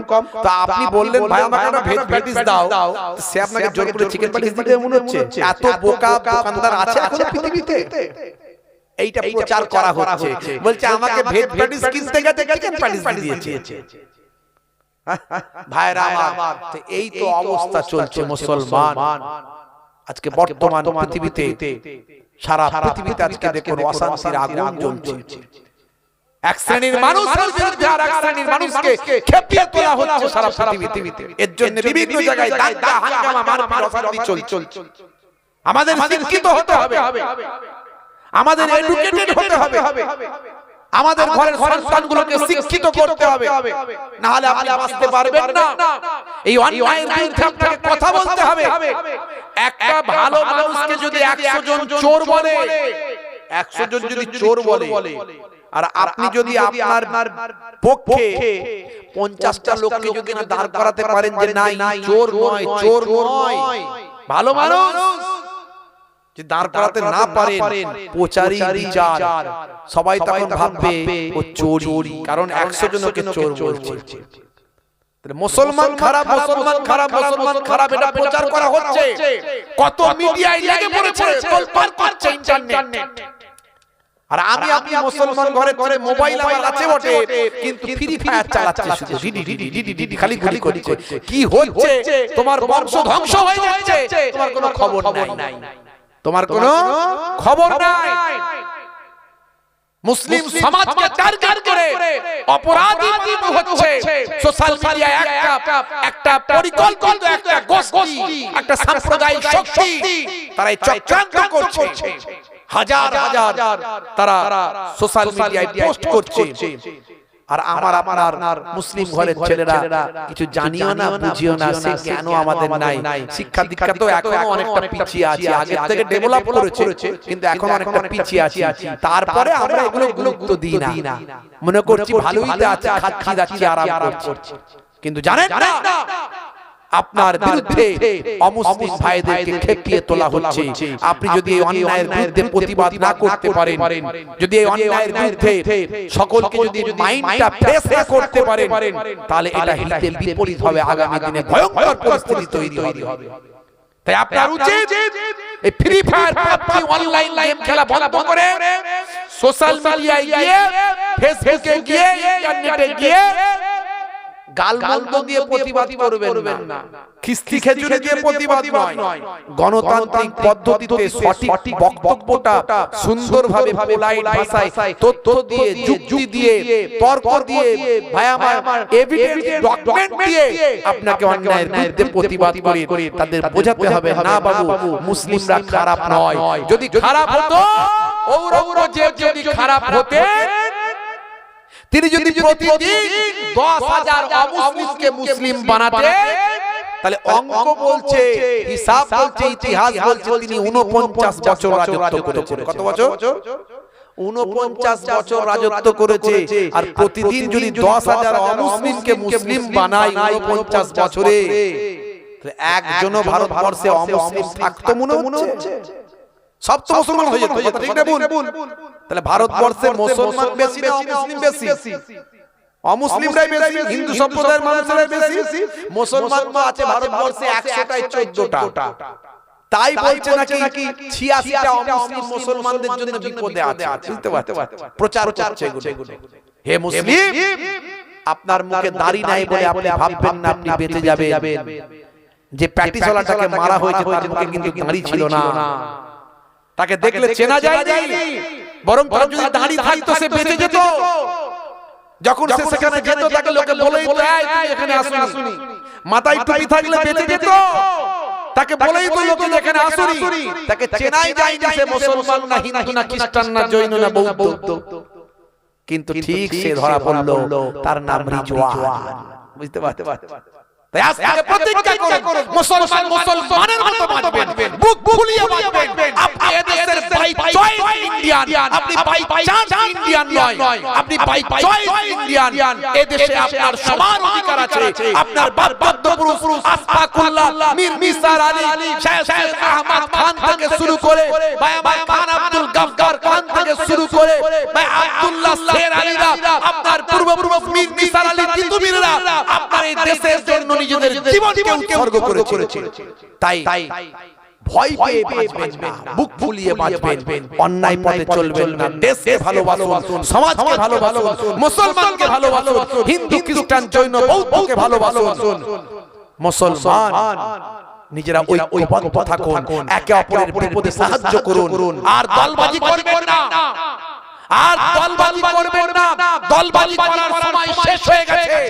যে মানুষগুলো যে মৌলগুলো স্টেজে উঠে দলবাজি করে এদেরকে স্টেজে তুলবেন না, ধার ধাক্কা দিয়ে নামিয়ে দেবেন এদেরকে, এদেরকে বুঝিয়ে দেবেন ওই প্যাটিস বিক্রি করা যে মানুষটা ওটা কোন দলের মুসলমান ছিল জিজ্ঞাসা করো, ওটা কোন দলের মুসলমান ছিল, তাবলীগ ছিল না বেরেলি ছিল না আহলে হাদিস ছিল না লামাযহাবী ছিল না হানাফি ছিল না শাফিঈ ছিল না মালিকি ছিল না হাম্বলি ছিল, কোন মাযহাব কোন দলের ছিল যে তাকে মারা হলো, তারপর অত্যাচার করা হলো? কেন হলো? একটাই দল ছিল, সে মুসলমান। আর দলবাজি বন্ধ করুন, দলবাজি করার সময় নাই ভাইরা আমার, তরুণ যুবকেরা আমার, মুরব্বিয়ানেরা আমার, নাহলে কিন্তু আগামী দিন বিপদে পড়বেন, কঠিন বিপদে পড়বেন। এখনো যদি আপনি হিন্দু মুসলমান খ্রিস্টান জৈন সবাইকে নিয়ে গণতান্ত্রিক পদ্ধতিতে যদি আমরা প্রতিবাদ না করতে পারি, রুখে দাঁড়াতে না পারি, আমরা সঠিক কথাটা যদি মানুষের কাছে পৌঁছাতে না পারি, আমরা যদি আমাদের নির্দোষ বলে প্রমাণ করতে না পারি, তাহলে কিন্তু আমরা দোষী সাব্যস্ত হয়ে যাব। কথাগুলো বোঝার চেষ্টা করবেন বাপ। হে তরুণ যুবকেরা, হে আমার বন্ধুরা, একমাত্র সাহায্যকারী কে আমাদের? জোরে বলেন কে? জোরে বলেন কে? আল্লাহ বলছেন বান্দারে তোরা আমার হয়ে যা, আমি আল্লাহ তোদের হয়ে যাব। তোরা যখন বিপদে পড়বি আমি আল্লাহ তোদের হেফাজতের দায়িত্বটা গ্রহণ করব। হে তরুণ যুবকেরা, হে আমার মুরব্বিয়ানেরা, ক্ষুধা লাগলে আমি আল্লাহ খাওয়াবো, আর যখন তোমরা ভয় পাও আমি আল্লাহ ভয়টা থেকে হেফাজত করে দিই, আমি আল্লাহ বিপদ থেকে তোমাকে রক্ষা করে দিই। আল্লাযী আত'আমাহুম মিন জু ওয়া আমানাহুম মিন খাউফ। ক্ষুধা লাগলে আমি আল্লাহ খাওয়াই, আর যখন ভয় পাই আমি আল্লাহ তোমাদের ভয়টা সরিয়ে দিই। জোরে বলেন সুবহান। হে তরুণ যুবকেরা, হে আমার বন্ধুরা, শুনে রেখে দিন বাবা, জেনে রেখে দেন হে মুসলমান, একটু লক্ষ্য করো বন্ধুরা আমার, তরুণ যুবকেরা আমার, এর জন্য কোরআন হাদিস অনুযায়ী কোরআনে শান্তির কথা বলা হয়েছে, সম্প্রীতির মানবিকতার কথা বলা হয়েছে, ধর্মে কোনো জবরদস্তি নাই বলা হয়েছে, লাকুম দীনুকুম ওয়ালিয়া দিন, তোমার ধর্ম তোমার কাছে বলা হয়েছে, আমার ধর্ম আমার কাছে বলা হয়েছে। হে তরুণ যুবকেরা, হে আমার মুরব্বিয়ানেরা, সেই কোরআন মাজিদ পড়ে আজকে বড় বড় ওয়াথার পণ্ডিতরা মুগ্ধ হয়েছে। দয়ার নবীর জীবন জিন্দেগি পড়ে রিচমন্ডের মতো মানুষ, গ্যারি মিলারের মতো মানুষ, মিস্টার বেইলের মতো মানুষ, ভাই আমার তরুণ যুবকেরা আমার, মুরব্বিয়ানেরা আমার, টাইসনের মতো মানুষ, গ্যারি মিলারের মতো মানুষ, মাইকেল জ্যাকসনের মতো মানুষ, হাসি মামলা থেকে জুনায়েদ জামশেদের মতো মানুষ, পৃথিবী বিখ্যাত ওয়াথার পণ্ডিতরা, নায়ক গায়ক খেলোয়াড় প্লেয়ারেরা বিশ্বনবীর শিষ্য হয়েছে। বড় বড় ব্যক্তিরা আজকে তারা কোরআনকে ভালোবেসেছে, দয়ার নবীকে ভালোবেসেছে, কোরআন মাজিদ পড়ে তারা মুগ্ধ হয়েছে, আমার নবীর আখলাকে তারা মুগ্ধ হয়েছে, আমার নবীর চরিত্রে তারা মুগ্ধ হয়েছে। একজন ইহুদি মানুষ ডেড বডি মারা গেছে, নবী ওয়াজ করছেন, দয়ার নবী ওয়াজ করছেন, একজন ইহুদি মানুষ ডেড বডি মারা গেছে, তার ডেড বডিকে নিয়ে ওই রাস্তা দিয়ে নিয়ে যাওয়া হচ্ছে সামনে দিয়ে। আমার নবী ইচ্ছা করলে ওয়াজ বন্ধ নাও করতে পারতেন, জলসা বন্ধ, বক্তব্য বন্ধ নাও করতে পারতেন। এই ডেড বডি একটা মৃত বডিকে নিয়ে যাচ্ছে দেখে আমার নবীর সাহাবারা, ফলোয়াররা, শত ফলোয়ার মনোযোগ দিয়ে ওয়াজ শুনছে, বক্তব্য শুনছে। তা আমার নবী পাক সেই সময় ওই ডেড বডি নিয়ে যাচ্ছে দেখে সঙ্গে সঙ্গে ওয়াজ বন্ধ করে দিলেন। ওয়াজ বন্ধ তো করলেন, বরং নিজে দাঁড়িয়ে বসেছিলেন, উঠে যতক্ষণ ডেড বডিটা না নিয়ে চলে যায় ততক্ষণ উঠে দাঁড়িয়ে সম্মান প্রদর্শন করলেন। যারে হবে না, আমার নবীকে চিনতে হবে, নবীর সম্পর্কে কথা বললে আগে পড়াশোনা করতে হবে, কোন মিডিয়া কি লিখলো, কোন ব্যক্তি কি বললো। আপনার মোবাইলে নবী পাকের জীবনী ডাউনলোড করুন, একটা মোবাইলে শুধু প্লে স্টোরে যাবে, গিয়ে আমার নবীর জীবনীটা ডাউনলোড করবেন, একবার পড়ে দেখবেন নবী পাকের আদর্শটা কেমন ছিল। হে তরুণ যুবকেরা, হে আমার বন্ধুরা শুনে রেখে দিন বাবা, জেনে রেখে দেন আল্লাহর নবী সেই সময় কি করলেন? ওয়াজ বন্ধ করলেন, জরুরি আলোচনা বন্ধ করলেন। আলোচনা বন্ধ করে নবী আমার উঠে দাঁড়িয়ে রেসপেক্ট করলেন, সম্মান দিলেন। ভাই আমার ডেড বডিটা নিয়ে চলে গেল। তারপর নবী আমার বসে বললেন, আবার বক্তব্য শুরু করলেন। সাহাবীরা প্রশ্ন করলেন, ইয়া রাসূলুল্লাহ, হাবিবাল্লাহ, ওই যে একটা ডেড বডি নিয়ে যাওয়া হলো, ওই ডেড বডিটা কোনো মুসলমানের ডেড বডি নয়, ওই ডেড বডিটা হলো হাজা মাইয়াতাল ইয়াহুদ, ওটা একটা ইহুদি মানুষের ডেড বডি, অমুসলিম মানুষের ডেড বডি। আপনি ওই ডেড বডিটাকে দেখে উঠে দাঁড়িয়ে সম্মান করলেন। আল্লাহর নবী বললেন, ওটা ইহুদি কি মুসলমান সেটা বড় কথা নয়, ওটা একটা মৃত মানুষের ডেড বডি। ওই মৃত মানুষটাকে, সেই মানুষটা দুনিয়া ছেড়ে বিদায় নিয়েছে, মারা গেছে, সেই মানুষটাকে আমি নবী সম্মান করলাম। দেখেছেন কি আখলাক, কি চরিত্র নবী আমার দেখিয়েছে। সেই আখলাক, সেই চরিত্র আপনার কোথায়? মুসলমান আজকে নামাজ পড়ে না, রাসূলের সুন্নাত মানে না, আখলাক চরিত্র আমাদের মধ্যে থেকে সরে চলে যাচ্ছে। কেন? আজ থেকে প্রতিজ্ঞা করতে হবে, শুধু জলসা দিলেই তো হবে না, জলসা শুনে কাজে লাগাতে হবে। আমরা জীবনকে পাল্টে ফেলতে হবে। এই মোবাইলে একটা নামাজ শিক্ষা বাংলায় ডাউনলোড করে রাখবেন, পড়বেন। মাঝে মাঝে ফাঁকা থাকলে, ট্রেনে যাচ্ছেন, বাসে যাচ্ছেন, দোকানে বসে আছেন, সময়টা শুধু কাটছে, পড়ুন। নবী পাকের জীবনী একটা ডাউনলোড করে পড়ুন। একটা বাংলায় কোরআন মাজিদ ডাউনলোড করুন। বাংলা আরবি পড়তে পারেন না, বাংলায় উচ্চারণ আছে, উচ্চারণ করে পড়ুন, আর বাংলায় মানেটা পড়ুন। জীবনটা ধন্য হয়ে যাবে, জীবনটা পাল্টে যাবে। পৃথিবীর সব কিতাব পড়লে জ্ঞান হয়, আর কোরআন মাজিদ পড়লে জ্ঞান হবে। এক একটা অক্ষর পড়লে 10টা করে নেকি আল্লাহ দান করবে। প্রত্যেকে আগে আর নিয়ত রাখুন যে জীবনে একবার হলেও খতমে কোরআন মাজিদ একবার খতম করব, জীবন ধন্য হয়ে যাবে। ভাইরা আমার, গোসলের ফরজ হলো 3টি। নাকের নরম অংশ পর্যন্ত পানি পৌঁছাতে হবে, গলার ভিতর পর্যন্ত পানি পৌঁছাতে হবে। তবে রমজান মাস হলে এমন ভিতরে পানি দেবেন যে পানি খেয়ে ফেলেছে, এরকম যেন না হয়, বুঝতে পারছেন? যাক বাবা, চলে যখন গেল 2 ফোঁটা, ভালোই হলো, জানটা ঠান্ডা হয়ে গেল নাকি? এই সুযোগে ফরজ গোসল করতে গিয়ে মাল 2 ফোঁটা মেরিয়ে দিল, এরকম যেন না হয়। নাক দিয়ে এমন টানলেন, গলা দিয়ে চলে গেল, পাস হয়ে গেল, এরকম না হয়। রমজান মাসে হলে খুব সাবধানতার সঙ্গে নাকের ভিতরে, গলার ভিতরে পানি দিতে হবে।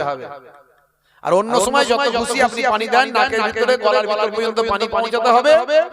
আর মাথা থেকে পা পর্যন্ত কোনো এক চুল জায়গা যেন শুকনো না থাকে। এই 3টে হলো গোসলের ফরজ। কটা? যারা বলে 3টে। আর ওযু করছে, ওযু অনেকে দেখবেন তাড়াহুড়ো করে ওযু করে, এই ওযু করতে গিয়ে ওযু তাদের হয়নি, আর ওযু না হওয়ার কারণে এই কষ্ট করে ঠকাস করে যে সিজদাটা দিল, ও তাও বেকার হয়ে গেল, শুধু কপাল ঠোকা হলো, নামাজ হলো না, আল্লাহর দরবারে কবুল হলো না। হ্যাঁ, কবুল করার মালিক আল্লাহ, করবেন কি করবেন আমরা জানি না, কিন্তু আপনাকে পরীক্ষার খাতায় পরীক্ষাটা ঠিকভাবে দিতে হবে নাকি? রোল নাম্বারটা তো লিখতে হবে। যদি কেউ রোল নাম্বার না লিখে চলে আসে, তো সবাই জানে রোল নাম্বার লেখানি মানে খাতা দেখা হবে না, ও আগেই ফেল। কথা ঠিক না ভুল? আপনাকে আপনার ডিউটিটা করে আসতে হবে, তারপর আল্লাহ কবুল করবে কিনা সেটা পরের ব্যাপার, তাই না? তাহলে আপনাকে আগে ওযুটা ঠিকভাবে করতে জানতে হবে। অনেকে ওযু করতে গিয়ে পায়ের এড়ি শুকানো, আঙ্গুল শুকানো, আছে না নাই? আঙ্গুলের ফাঁকটা শুকানো, হাতের এই কনুইয়ের এইখানটা শুকানো। ওযুর ফরজ কটা? 4টে। কটা? জোরে বলে 4টে। হে যুবকেরা, ওযুর ফরজ 4টে। 4টের মধ্যে একটু গন্ডগোল হলে ওযু আর হবে না, অন্য কিছুতে গন্ডগোল হলে ওযু হয়ে যাবে, কিন্তু এটা হলো ফরজ। এখানে গন্ডগোল হলে আর ওযু হবে না। সেটা কি? আল্লাহ রাব্বুল আলামিন কোরআন মাজিদে বলছেন ইযা কুমতুম ইলা সালাত ফাগসিলু উজুহাকুম ওয়া আইদিয়াকুম ইলাল মারাফিক ওয়া আমসাহু বিরুউসিকুম ওয়া আরজুলাকুম ইলাল কাবাইন। আল্লাহ কোরআন মাজিদে বলছেন যখন তোমরা নামাজে মনস্থ করবে ফাগসিলু উজুহাকুম, ফাগসিলু গাসালা মানে ধৌত করা, ফাগসিলু মানে ধৌত করো, তোমরা ধৌত করো, উজুহাকুম ওয়াজহুন মানে চেহারা, ওয়াজহুনের বহুবচন উজুহুন মানে হচ্ছে মুখমণ্ডল, তোমাদের মুখমণ্ডল ধৌত করো। যখন তোমরা নামাজে মনস্থ করবে মুখমণ্ডল ধৌত করো। এখন এক শ্রেণীর মানুষ বেরিয়েছে, তারা বলে না আমরা কোরআন আর হাদিস ছাড়া আর কিছু মানি না, মাযহাব মানি না, আমরা ইমাম মানি না, আমরা হানাফি মাযহাব মানি না, বলে না। ওদের জিজ্ঞাসা করবেন আল্লাহ তো মুখ ধুতে বলেছেন, এখন কতটা মুখ ধুবো সেটা কোথায় লেখা আছে কোরআন আর হাদিসে? কোরআন আর হাদিসে কতটা লেখা আছে কতটা মুখ ধুবো সেটা কোথায় লেখা আছে দেখাতে পারবেন? ভাইরা আমার, আল্লাহ বলছেন মুখ ধুতে।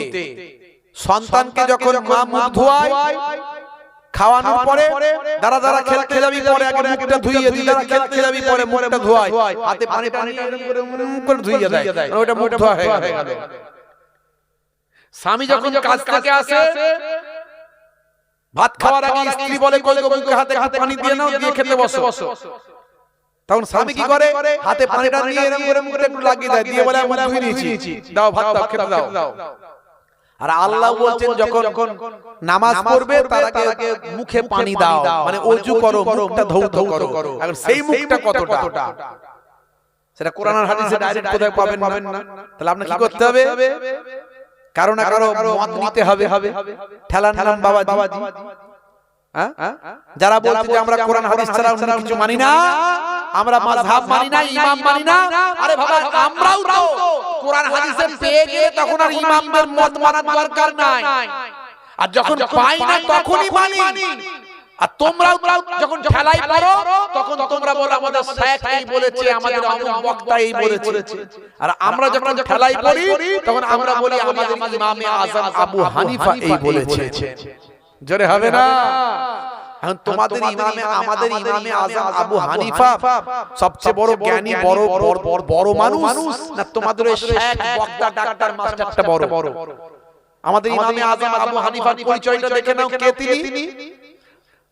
যারা নবী পাককে চামড়ার চোখে দেখে তাদেরকে বলা হয় সাহাবা। জোরে হবে না? আর সাহাবাদের যারা চামড়ার চোখে দেখে, জ্ঞান শিক্ষা করে, তাদের বলা হয় তাবেঈ। জোরে বলুন সুবহানাল্লাহ। ইমামে আযম আবু হানিফা হুজুর 5 জন সাহাবীকে চামড়ার চোখে দেখে তাদের কাছ থেকে তালিম নিয়ে একজন তাবেঈ হয়েছিলেন। জোরে বলুন সুবহানাল্লাহ। তাহলে আমরা ঠেলাই করলে ইমামে আযম আবু হানিফা কি ব্যাখ্যা দিয়েছেন সেটা নিয়ে, আর তোমরা যখন ঠেলাই পড়ো তখন তোমাদের ডাক্তার মাস্টার কি বলেছে সেটা নাও। তুমি ঠিক কাজ করছো না, আমি ঠিক কাজ করছি, বলো। বুঝতে পারছেন ভাইরা আমার? বিভ্রান্ত হবেন না, এগুলো নিয়ে ঝগড়া অশান্তি করবেন না, দেওয়ালে ঠেকে গেছে আগে বললাম। তুমি যদি তোমারটা মনে করো ঠিক, সেটা নিয়ে চলো, আমারটাকে ভুল বলো না। আর আমি আমারটা ঠিক মনে করি, তোমারটাকে আমার ভুল বলার দরকার নাই। তোমার যেটা মনে হচ্ছে করো বাবা, কালেমা পড়ো, নামাজ পড়ো, আল্লাহ বিল্লাহ করো, ঠিক আছে চলো, কোনো অসুবিধা নাই। বুঝতে পারছো?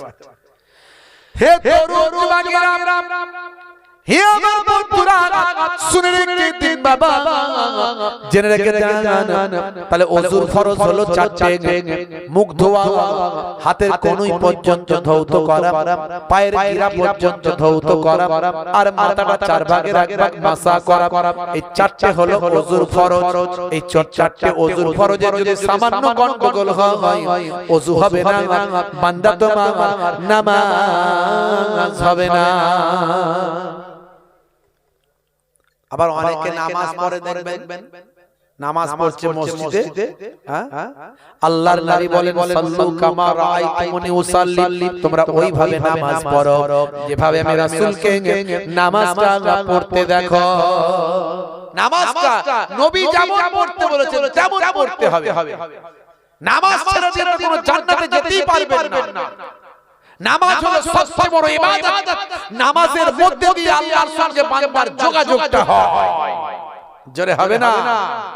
আপনি বিপদে আছেন, মুসিবতে আছেন, পৃথিবীর কোন মানুষ আপনার বিপদ থেকে ঠেলা নাম বাবাজি দেখবেন সময় আপনি ভালো বন্ধু আপনার পাবেন না। আপনার সুসময়ে বন্ধু আছে, দুঃসময়ে আর কেউ নাই। হ্যাঁ দেখবেন ঠেলা নাম বাবাজি একমাত্র আপনাকে আপনার মালিক সাহায্য করবেন, তিনি হলেন আল্লাহ। তো তার কাছে বলতে হবে, অ্যাপ্লিকেশন করতে হবে, দরখাস্ত করতে হবে। কোথায়? সেটা সিজদায়, নামাজের সিজদায় গিয়ে একদিন দুদিন তিন দিন কেঁদে কেঁদে আল্লাহর কাছে আপনার অভিযোগটা জমা দেন। আপনি যদি অন্তর থেকে আল্লাহকে অভিযোগটা জানান, ইনশাআল্লাহ আপনার অভিযোগ আল্লাহর দরবারে গ্রহণ হবে। আমার আল্লাহ আপনার সমস্যার সমাধান করে দেবে। সেটা নামাজের মাধ্যমে হবে। হে তরুণ যুবকেরা, এর জন্য আমার আল্লাহ মুয়াজ্জিনকে বলে দেন, হে মুয়াজ্জিন বলো হাইয়া আলাস সালাত। মুয়াজ্জিন বলে হাইয়া আলাস সালাত, এসো নামাজের দিকে এসো।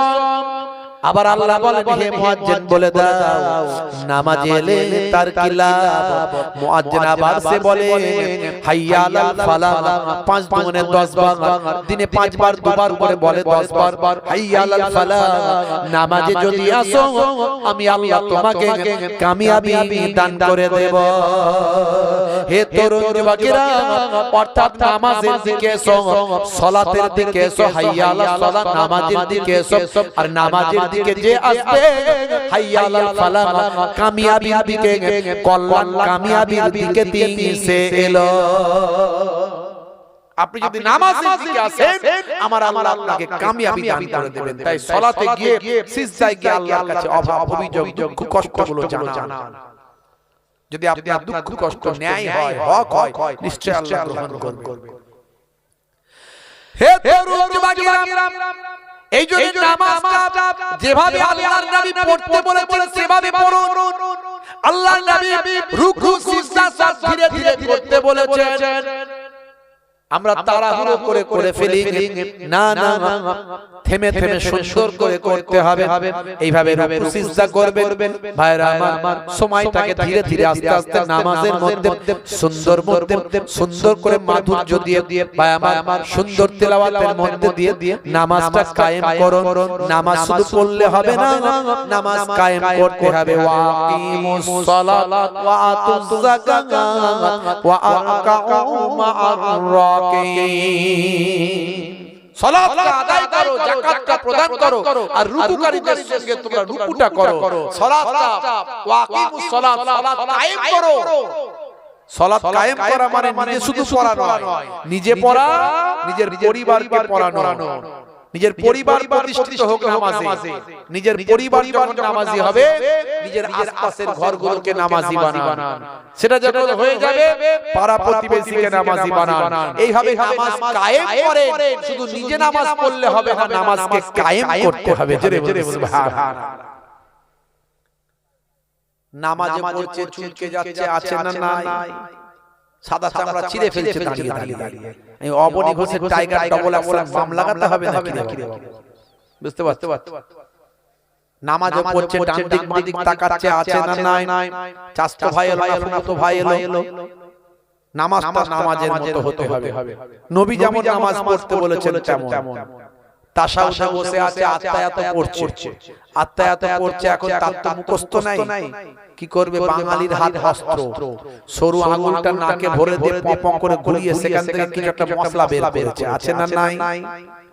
বের করে তাকে আবার দেখতে ভালো করে, ক্রিকেট বল না ফুটবল, ত্রিভুজ না চতুর্ভুজ। নামাজটা মাকরুহ হয়ে যেতে পারে। বুঝতে পারছো? নামাজ জিন্সের প্যান্ট, স্কিন টাইট গেঞ্জি, মাথায় টুপি নাই, হাফ গেঞ্জি পরে এমন নামাজিও আছে দেখবেন। নামাজ হবে না তা বলছি না, নামাজটা মাকরুহ হতে পারে। একটা ইউনিফর্ম আছে, আপনার দিমাগ দিয়ে ভাবুন, একটা ইউনিফর্ম আছে না নাই? আপনি আল্লাহর দরবারে দাঁড়াচ্ছেন, যেমন তেমন দাঁড়াতে পারেন? নেতা মন্ত্রীর কাছে গেলে বলে ভালো পোশাক পরে যাই বাবা, কথা ঠিক না? আর মহান আল্লাহ বিশ্ব ব্রহ্মাণ্ডের স্রষ্টা, তার কাছে আপনি নরমাল ভাবে চলে যাবেন জিন্সের প্যান্ট নায়ক সেজে, কত সহজ। আপনার দিকে সুদৃষ্টিটা থাকবে না, সিস্টেমে চলতে হবে। আল্লাহর দরবারে দাঁড়াতে গেলে একটা ইউনিফর্ম আছে, একটা মার্জিত ভাব আছে, একটা নম্রতা বিনয় আছে, অত সহজ নয়।